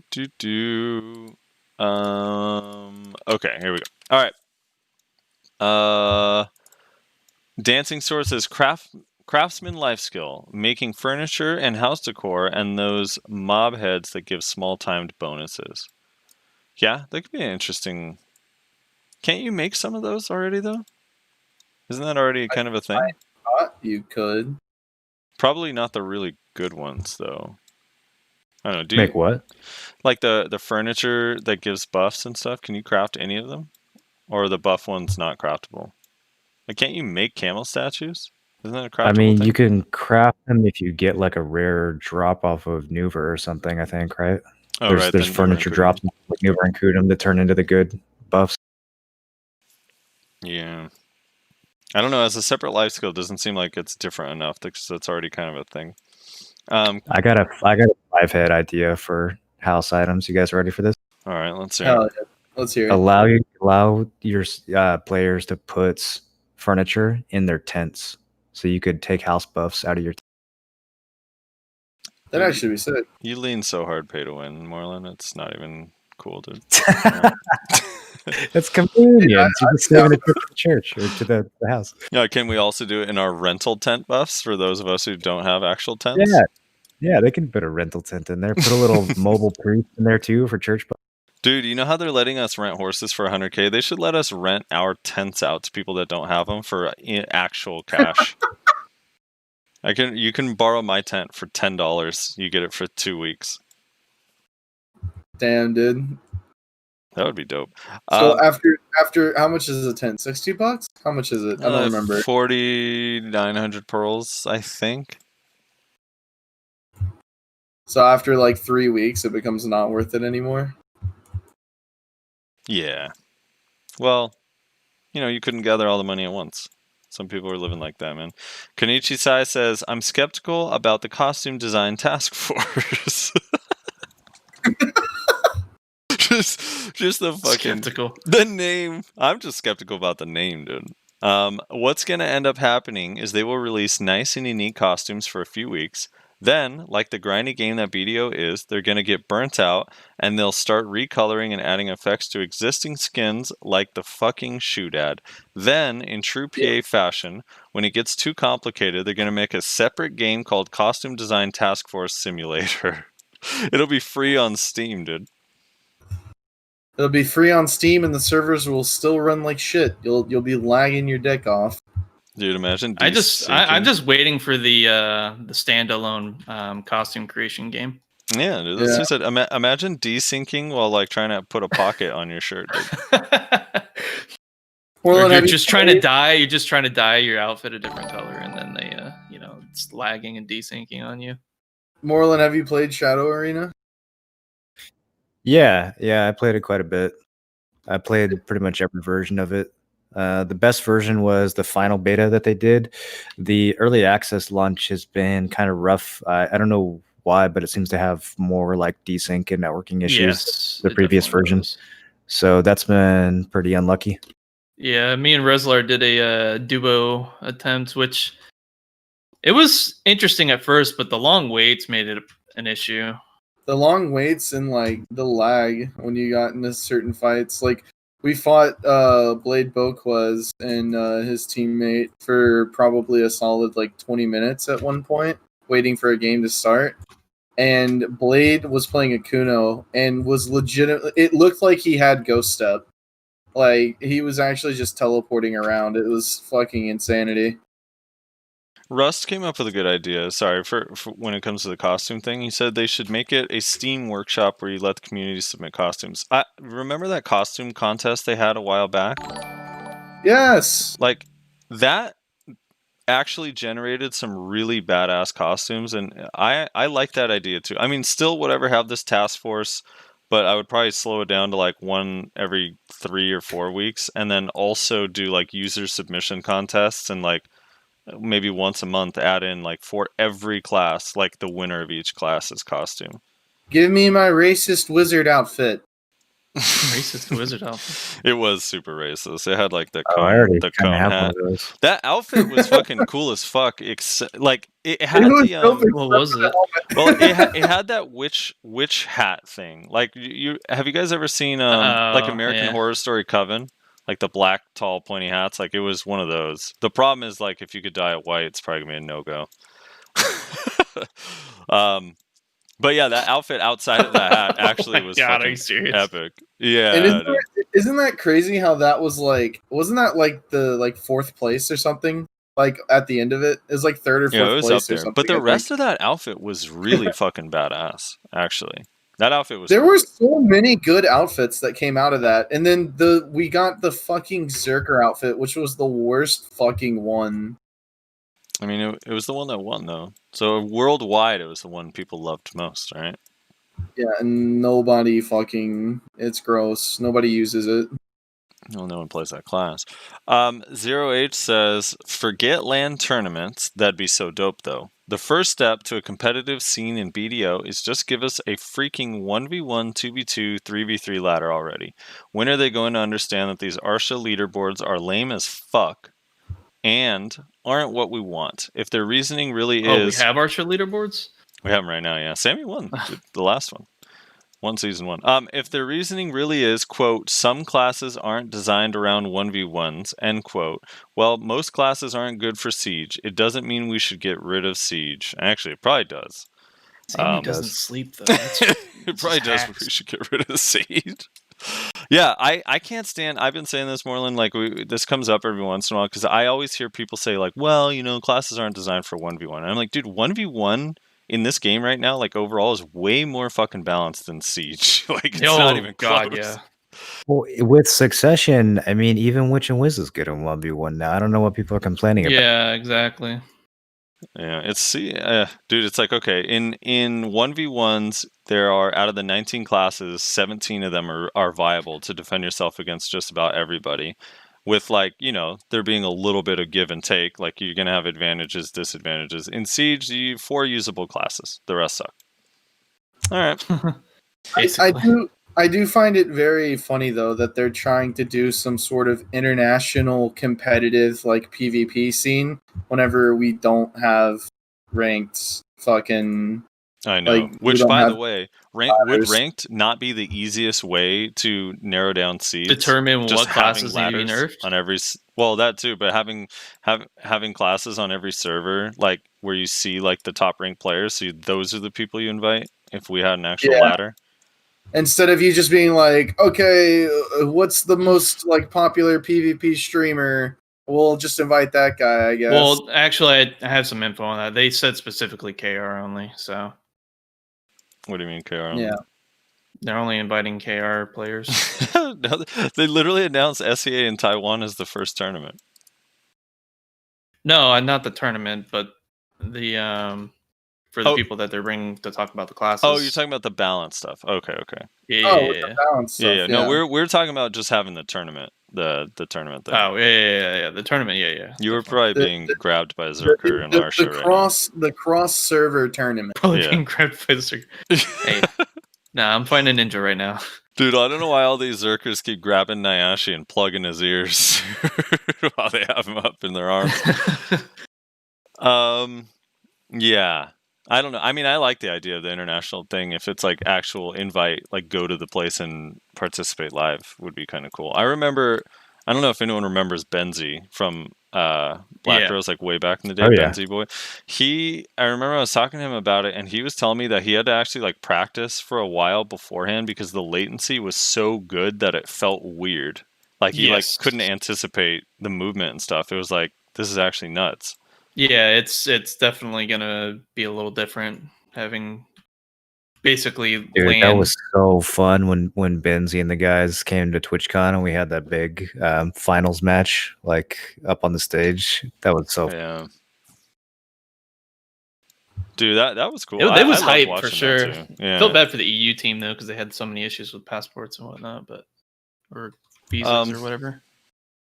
The Musassin says, Frosty and Reslar just started watching the podcast for today. The new class skill reminded me of someone, and maybe their skills might mirror it. The thing I'm talking about in question is Nuver. Does that tornado skill the new class does remind you of any one of the attacks that it does? Also, Nuver has the ability to move under sand. What if this class can move under the sand, or doesn't need a compass in the desert, or has the ability to auto path in the desert, or can instant find portals and tell them apart from each other? Just my personal thoughts. Dude, I would take all those things since I'm playing the class, you know? Yeah, I don't know about that last one, because now you're just going to have everyone that grinds History or Ackman just having an alt, basically. Like, all right, where's the portal? There it is. All right, swap back to my other character real quick. Yeah. That Nuver thing, no one goes to Nuver, so we haven't seen it in years. I have no idea what it looks like. Also, everyone has their skill effects off. Does Nuver do tornadoes? I don't remember. Yes, he does. I think I've only fought him like twice. Yeah, I mean, some cool... Dude, being able to autopath in the desert would actually be such a nice perk. Oh my god. Infrax says, I've rolled from Sork to Mewa, and the thing I miss most are long capes. It's racist. Hashtag May too. Long capes. Yeah, it's definitely an issue with some of the outfits that Mewa has. It doesn't make sense why she has short capes. At all. As a Berserker, I feel your pain. Well, Berserker has the same treatment. You got some short ass capes, or yep. For some reason, the biggest class in the game has capes that go down to their shoulder blades. I don't know why. I think the short capes on Mewa represent the short/small openings they have to be CC'd. Oh my gosh. Anna Wari says, Reslar feet picks win.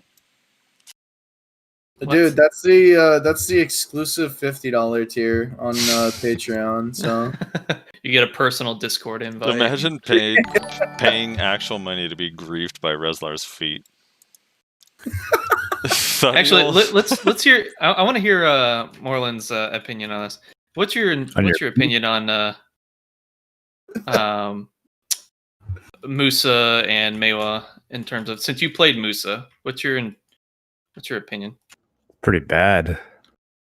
Like, as far as his opinion is their pretty state bad, in the game, or just they need some buffs, man. Yeah. Oh my God, I mean, Frosty's on the team of their OP, so I'm trying to explain I'm not it actually to him. on the team. I troll on that. I think that they're better than they're given credit for, because a lot of bad players play those classes, specifically Musa. But yeah, a lot of bad go on. players. Morland. Sorry, what were you saying? Almost everyone used to has a grab now, right? Like there's only a few classes that can't grab, and some of those classes, like Sork and Archer, They don't really need a grab because they have a lot of other shit. Musa and Mewa, I feel like, are the weakest of all the non-grab classes. They don't have you really have to play those classes well. Like the skill floor is super high. You can't do any sort of like just forehead like shift F spam like you can in other classes. So considering how much skill they take to play, I definitely feel like they're underpowered. I think it's just a side effect of constantly adding new classes that have super armor on like every single fucking skill, and that just makes non-grab classes weaker and weaker. What would you change on Musa Mewa if you could, Morrolan? Specifically. I don't know. I think they could probably revert the stamina changes, give them more movement now that now that they're more and more punished by having to look for openings. I guess if you can do some out trading now on Musa and Mewa, right? Like if you, I haven't played either of those classes for a while, but I don't know. Every succession or awakened Musa that I fight, I feel like they just have to do everything so perfectly, or else they have absolutely no chance. I just block super armor everything. They don't really have a good way of getting around it, and they don't even necessarily have the advantage of mobility. Like I can chase down a Musa now with Succession Warrior and catch him with Charging Thrust Solar Flare. He can't even necessarily dash away from me. That must be nice. 360 I block concur with all Musa these movement. statements. I The recommend thing is everyone in the chat thing support is- Morrolan. The thing is that's rough though is like because against classes like so Musa Mewa in that situation that you described against Succession Warrior, probably tough against Awakened Warrior too. I think I was just talking with Kaireem. He says that's one of the most difficult matchups for him. Guardian as well. But outside of that, like the thing is that's tough, I think, is to make changes for those matchups that aren't going to like overly affect some of the other matchups that aren't that bad. Because those it's very difficult to beat a Guardian if you do not have a grab. Like that's just fact. And I don't know if that's an issue with Musa Mewa more so than an issue with Guardian. I don't know, but it's kind of a tough balance. Issue more with Guardian. Just their yeah, design that's kind of the problem, right? Like there was definitely a time where Musa Mewa was pretty good, especially if you were good on those classes. Like you could even 1vx, similar to like what Sorps can do. But the more Guardian-like classes they add to the game, what do you do against a class that has so much protected damage? If you don't have a grab, then you really just have to know their class better than they know yours, I guess. Yeah, I mean, I'm on the philosophy that I don't want to see Musa Mewa get a grab, but the things that you would need to do in order to make it so that's fair is similar to how, like, definitely not copy paste like sort type of iframes or anything like that, but we need some sort of mitigation versus grabs at the very least. Like the iframes that we do have, like Chase is not a reliable iframe. Would you concur with that? Like, you just need a separate. They need to make Chase fully super armor and then just give you a separate ability that is an iframe on like a relatively short. Honestly, I would be fine with that. Like the way Sleet Steps used to be used. Barely doesn't work anyways. Yeah. All right. Moving on. Let's see. Okay. 3001 says maybe Twin Magical Kukri for his awakening weapon. I don't know what a Kukri is. I'm gonna search for it, not on video, just in case. Let's see. What is a Kukri? Okay, it is a real thing. It's not something sexual. Here we go. All right. Yeah, okay. It's like a jagged knife. I don't know the problem with one of these. I mean, I guess if it's a magic class, maybe it doesn't matter that much. But I don't know. It just doesn't look that cool, right? So the skins are kind of meh. Yeah. They have like a twin or a double-sided dagger for an offhand. It looks like anyway. There was like a leak or whatever last week. We showed it on stream. I just don't know what the awakening is. The guide, it's described as a type of longsword, but I don't know. Who knows what that means. Queso81 says, I think I came up with an idea to fix balancing. Simply give every class awakening and succession combined together. Sounds fun to me. Yeah, I'm picturing 2 voltaic pulses on 1 witch. You know what I mean? No, I'm good, fam. Thanks. Yeah. The only thing with that is you just have to pick one of the versions. Take In that Succession Wizard and then give it Awakening Wizard's AoE. Yeah, I'm good. Right. The Musassin says Tamer 100% BSR kills in one hit, doesn't it? I mean, if they have the gear, yeah, generally can one shot you. I mean, it's like you have to sit in it for a second or so, but it's probably like the fastest killing alt. No, I don't think so. I think Awakening Warrior. No one really died. Awakening Warrior one, like, even though it does kill fast, if it kills you, it doesn't do enough damage generally to kill most people now, though. You have to like weigh All out you have to people. do to Awaken Warrior alt is just stand near a rock that's like 2 inches off the ground, and he'll stun himself when he dashes towards you. yeah, ain't that the truth, dude? Yeah, the Warrior one does kill the fastest, so you're right, Rez. But it's like, if you're like a Tamer doesn't need to completely outgear someone to kill them with it in one skill, I guess, is the But difference. you literally just said if they have enough gear to kill you, so why are we suddenly not applying that to Warrior? Well, but Tamer needs way less to get to that point. Stronger ult in this Like, game. Tamer could be like gear matched with me, and that ult's just going to wreck me. A Warrior that has the same gear as me is probably not going to kill me with the ult, but it'll get me really low. You really miss that alt. That's like the biggest thing I miss of not playing Awaken Warrior. The Succession Warrior alt is so. What is it? What is on Succession Warrior? It's Slash, spinning right? slash, which is Oh. weird because the absolute 100% spinning slash was super strong. And back in the day, like pre-awakened, spinning slash 100% was super strong, but the Succession one just doesn't really hit that hard, or I don't know if it has a weird hitbox or something, but it just doesn't seem to do much. Nice. Have you tried to see if it's maybe like a lot of skills have a like a sweet spot hitbox? Could it be something like that? Yeah, it might be. I mean, I use the old spinning slash 100% a lot, so I know the hitbox on that really well. And if there's people who, you can use it in a large scale fight and like line people up in a straight line and hit 5 or 6 people and half life them and stun them. And with the Succession one, it just doesn't really do that. I might chunk one person, but I'm not chunking groups of like 5 or 6 people with it ever, no matter where they're standing. Yeah. JL says, I have to say, running into BR for most of our T2 node wars in the past 2 weeks is just frustrating. It is this kind of fights that pushes us into sniping. Yeah. What could they do to fix node wars, Morrolan, so that T2 guilds, like actual T2 guilds, don't have to fight against Cho Nation Black Rose every day? I've tried thinking about this. What do you guys think? So first of all, when it comes to gear caps, I think they should probably get rid of some of the cheese, like the human damage going over the gear caps and stuff like that, and make the gear caps for T1s a little bit more, just make them make sense. Mm-hmm. And then what if there was a couple different brackets? What if there was like the T1 cap and then there was a T2 cap that was at like, 261 or 265 or something. And then, you keep maybe T3s and above to where people can bring whatever gear they want. I mean, I'd be fine with that, except the cap is actually pretty high in... I think, isn't the hard level T1's cap already like it's like 270? Yeah, it's like 280, I think. Yeah, like 280 AP and 3 whatever. It's like 280 total AP though, right? Including your bracket. So I think you hit that way lower than 280 sheet. I don't know. I'm not sure how all that stuff works. I think you max out at like 250 AP or so. I don't know. I could be. I haven't done T1s in a long time. Honestly, but I think if they've yeah, go ahead. I'll tell you how to fix it. I'll fix it really easily. Get rid of T-Force. Okay, first of all, get rid of T-Force. You only have 3 tiers. Tier 1, Tier 2, Tier 3. Tier 1 is all gear capped. You make the gear caps nice and low so that the new players can go there.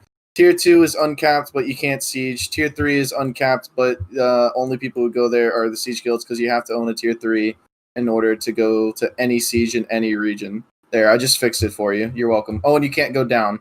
That's the other important thing. So once you own a T3, you can't go to a Tier 2. I just fixed siege. You're welcome. All right. Real quick, we have an update. We have an update on the roadmap.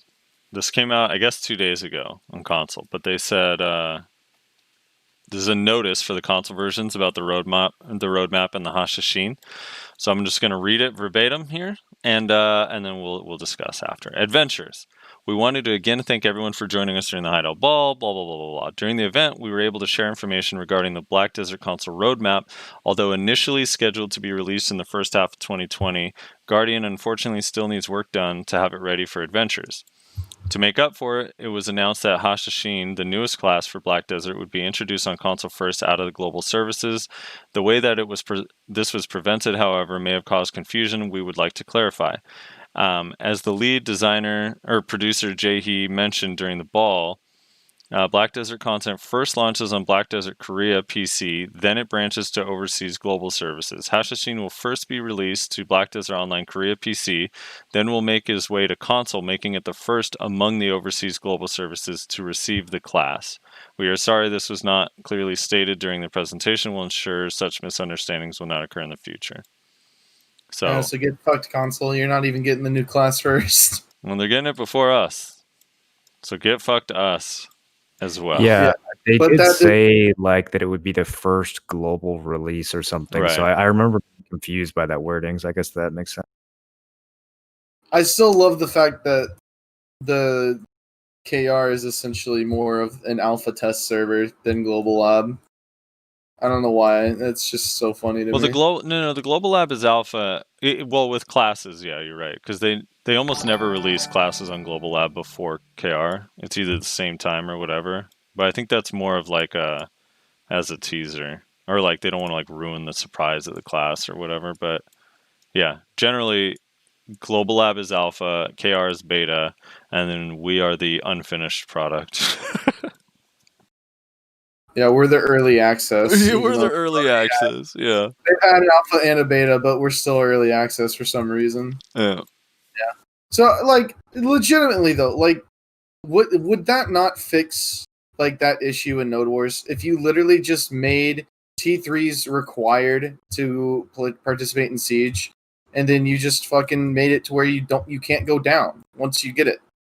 Like, what? Yeah, like, what, can't go down or up. If you want to participate in any siege, you have to place on T3, and you have to win a T3. And if you own a T3, you can't place on T2. If you own a T2, you can't place on T3. That would help. And then just remove Tier 4 altogether, combine it into one thing. Yeah. And maybe even reduce the amount of nodes on T3s and T4s, so it's more contested and people actually have fights. I don't know. I agree. I think that'd be better than what it is now. Because what about that, Moreland? Is that an idea I can sell to you? Yeah, actually, I like where you're going with that. Like that makes sense. Because my thing is like it's so hard. It's so difficult to build a guild. It's like so difficult, and like guild members like legitimately want to quit. That's always been my thing. Like guild members will actually quit if you have to fight Cho or Black Rose like multiple times in a row. They'll be like, dude, I'm just gonna go to a life skill guild, or I'm just gonna go join Black Rose or Barcode or whatever. Like one of these guilds that can win these. So like building a guild just becomes infinitely more difficult on these middle tier nodes that are supposed to be for the smaller or weaker guilds. So Yeah. yeah. But at the same time, it really is like, I know people like to make out Black Rose and Cho Nation, those guys like the bad guys, and to an extent they are, but at the same time, like they're just trying to find fights and have fun as well. Like they're not doing it specifically to fuck over smaller guilds. They are also a little bit. It's it's not to fuck over smaller guilds. You're not wrong about that. You don't have a night where you just want to noob stomp? Yeah, but it's definitely to noob stomp to ego feed for sure. Some of it is just for sure, but I'm gonna go back to like, because there is no reason for them all to go fight each other on tier 4s. Like nobody goes there. So like even people who maybe don't want to like just pub stomp, or maybe like they do every once in a while, but not always, they're still forced to, because what else are they going to do? Just go destroy a tower of a snipe guild on a T4? Black Rose would place on the same node every week. When I was in there was multiple times they would place on the same node every Monday, every single week. Cho Nation knows that. Vertex at the time knew that, and it was like very rare that any of those guilds ever fought us, or vice versa. Like Black Rose knows, like, all right, Cho Nation owned this node 3 times in a row. Like we could go fight them, but we never did. Like that's the thing. It's like, so while I do get like there's not fights, there are times where if you just look at the history of the node, you can see kind of where people have tendencies to place, and they generally don't either. So you're not completely wrong. You're not completely right. I feel like they half want a noob stomp and half want fights. I'm not saying that doesn't ever happen. Like Yeah. I'm 100% sure it does. I've been in that position where I've been like, dude, I kind of just want to like kill people that I can just fuck with. But what I'm saying is it's not like they're like these completely evil, like, yes, we're gonna go kill all the noobs and make them quit the game. Like I don't think that happens. No, it's not that. It's not that. It's That not definitely that does happen. I can tell you as a member of Aftershock, there are 100% members in those guilds that want us to quit the game and will purposely drop and make sure that we're not having fun. I feel like Aftershock is a bit of a special position though, because you guys are so fucking like hated by so many people. Yeah, I guess. I don't think that we've done anything to deserve that type of hate, though. Like, I don't either. In-game talk is one thing, but trying to get Aftershock has never tried to get anyone to quit the game. Like, we've never tried to do anything like that. So I don't know. I just think like, if you guys want less competition, then keep doing what you're doing.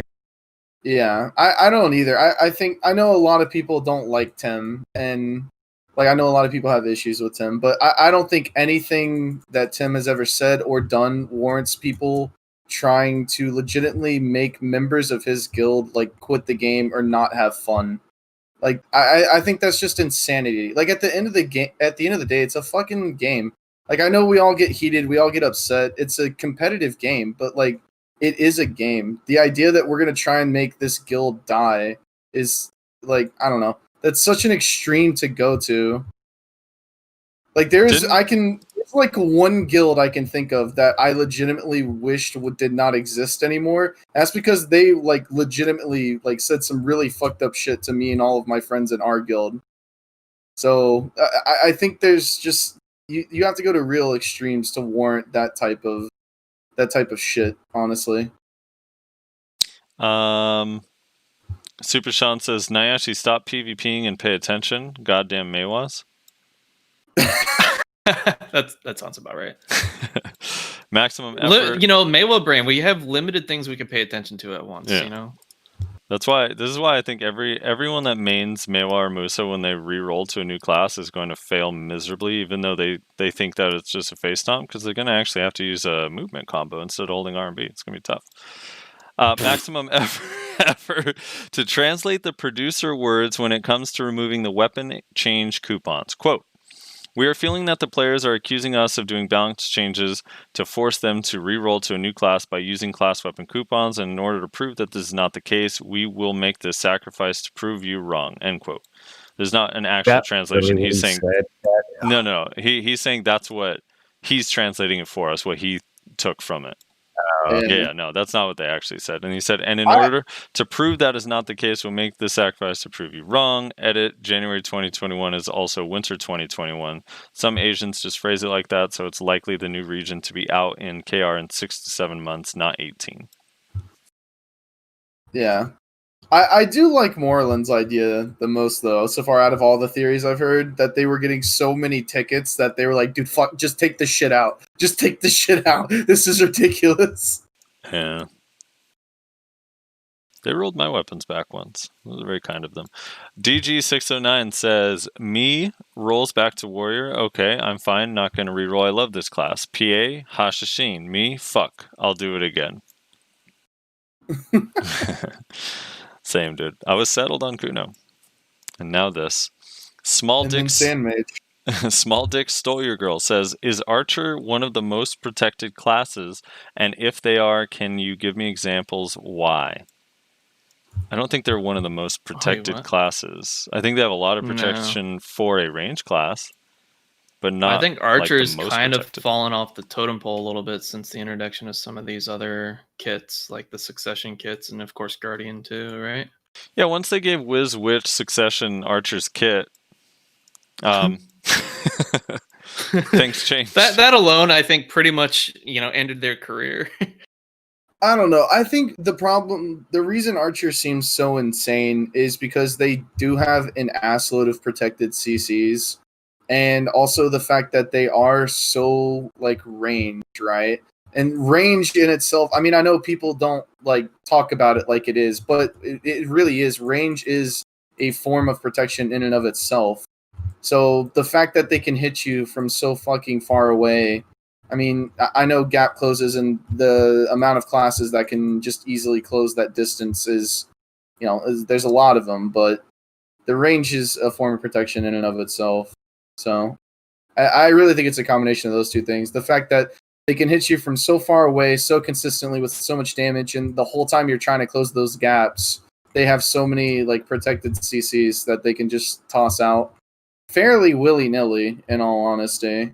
Sark says they have 9 protected CCs, no BSR, not including the skills that are protected charge and unprotected on release. But 4 of those 9 protected CCs are grabs, right? Oh no, wait, that's Zerker. Yeah, right. Clayton Alexander says black ragged crow wings with feathers falling out all over the place. Oh yeah, for like a skin idea, that would be sick. I'd be down. Dude, Morrolan, wings. Morrolan, let me sell you my idea I had last week when we were talking about Space Force. Like, dude, tell me this wouldn't make them money. What if they just made an extra costume slot and it was literally just an effects slot where you can purchase effects just like you purchase like pieces of a costume. So you could like make your hand glow, you can make your weapon glow, you can make your costume like have a shadow off of it. Like all kinds of different effects and shit. Like tell me that would not fucking sell like hotcakes. Yeah, I think there's a lot of stuff that they could monetize. I'm always surprised they didn't do more with mounts in this game. Like if they want to make money, just sell cool mounts to people and people will pay bazillions of dollars to ride around on a, fucking tank or something. Like, I don't know. The fact that we have like horses and donkeys, like I'm just surprised that there's not more of that kind of cosmetic cash shop stuff. Res didn't finish his idea.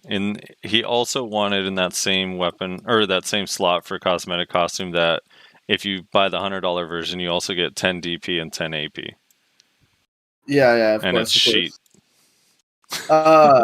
I think the issue a lot of people have with like getting too close to like too fantastic cosmetics, because we talked about this last week as well, is you eventually get like lollies riding around in police cars. Yeah, right? It devolves into like yeah, you're wearing a panda bear outfit, driving a police car with a bamboo shotgun, and it doesn't make any sense. The game just looks chaotic. But I do think they could do different horse. I mean, they could even do like buy skins for if you have a Pegasus, you can get a Pegasus with bat wings instead, or a different color Pegasus, or like so much shit. Change the fire on the Doom Horse to be water animations. Like people would pay so much Path for of that Exile does that kind of stuff. They have like the skill effects and different glows and all that shit, and people definitely pay money for it. Yeah. Ash McLeod says, all right, for the seasonal server thing, are you guys going to be playing your best class or a new class entirely? I'm kind of torn. I don't want to go through the process of leveling a new char for a class I already have, but I can transfer a TET item to the same class or level new class so I don't have a double and spend a couple days figuring it out. So I'm not sure how the item transferring thing works. Worry about the item transfer at all. So here's how it's going to work. You're going to pick one of your TET boss pieces. One of your pinned Tavula pieces is going to turn into a TET boss piece. So you could get like a TET Kudum or something out of this. I really wouldn't worry about that. The item that you're going to be transferring is not sellable anyways. So like, unless you already don't have, if you're missing TET boss gear, you could fill out one of those slots. But if you're worried about it being class dependent, then just get yourself like a TET, dim tree or something. And instead of transferring the weapon over, I think that would save you more money than the weapon anyways, right? Because like it's worth a TET. A lot of the TET armors are worth more than TET weapons. So I wouldn't worry too much about that. I would just play whatever you want to play and not think too hard about the item transfer. The main item that's going to transfer over is the pinned Kaposha ring. So that's what most people are going to be looking to as a reward. Yeah, that's true. Yeah, I'm going to be playing a new class. I mean, for me, there's like I feel like a lot of people might use it as an opportunity to do that. Yeah, I feel like there's no point in playing the same class. I mean, it's gonna get moved over anyway, and then you're just gonna have two of the same class. I don't know. Void Null says Shy guessed when. I don't think anyone plays Shy. Yeah, I have been getting requests from people about getting a Shy on. Interesting. Fucking shy as a platform in SMH. Carrion Justicar says, make it 10 to 15% of the weapon cost plus 50 million per Caphras level, or whatever. That way it scales and makes it semi-costly. Make it a once a month thing or something too. I don't know. Is he referring to re-rolling coupons? Maybe. Probably, yeah. Weapon coupons. And that is that. That's the comments for this week. So, Moreland, thank you so much for coming on the show. You were awesome. If you want to share where people could find you and all that stuff again, that would be awesome. Your Twitch, your YouTube, and all that stuff. Yep, everything is just MorrolanTV on Twitch, Twitter, Discord, YouTube, MorrolanTV, TV, and watch out for the Morroland.tv website whenever that goes up. And you said that that's going to be a major network television station one day? Yeah, exactly. Kind of like OWN. It's going to be like OWN. Yeah, I'm going to launch like a news station, and we're going to have some sitcoms, and it's going to be pretty big. Hell yeah, dude. Rez, you want to shout out to the Patreon people and stuff? I don't know what you do on that. I'm not sure where that goes. I'm gonna edit it into the beginning. Don't worry about it. Okay. It's already done. It's already done. What are you talking about? I did it. Right. All right. So let's go through the list of reminders. We have a Discord. Check out the Discord if you want any updates on what we're doing, community events, podcasts, when we go live, all that sort of stuff. Nayashe and I stream it every single week. The recording goes up generally on Monday, provided there's no delay. We generally record every Sunday morning, but usually in the weekend, either Saturday or Sunday morning. So if you guys want to watch it live, come hang out. You could check out Nayashi's stream anytime he's streaming Mewa during the week at twitch.tv/Nayashi_NA. Find me twitch.tv/SoFrosty. Reslar has a new stream. What is your stream, Res? It's twitch.tv/NotReslar, trying to see if my internet can handle it. So far, it seems to be working okay. We're going to keep testing it and see how far we can ride this horse. Yeah, and if you want to add a comment to the video, we always read them on the show. So those are always fun to interact with. And yeah, I think that's about it. I got a request from chat. They want Wario Poets to come back, so it's on you, man. Oh no. I don't want to be in charge of that shit. Dude. So if you guys are interested in any of the streams or in what Moreland's got going on, his YouTube channel, his Twitch, all that stuff will be found in the description of the podcast. So you can just go down there and just click it or copy paste. And that way you can check out all of his stuff or any of our individual stuff going on there. Is there anything else, guys, before we take off here? No, I think that's it. Stay friendly, dude. All right. Stop griefing people. Thanks, everybody. Thanks, J-Scrolls, dude. Thanks, everybody, so much for watching. We appreciate everybody in the stream hanging out with us. We appreciate everybody listening to SoundCloud and Apple and watching the YouTube video and post. And, yeah, we will see you guys all next week.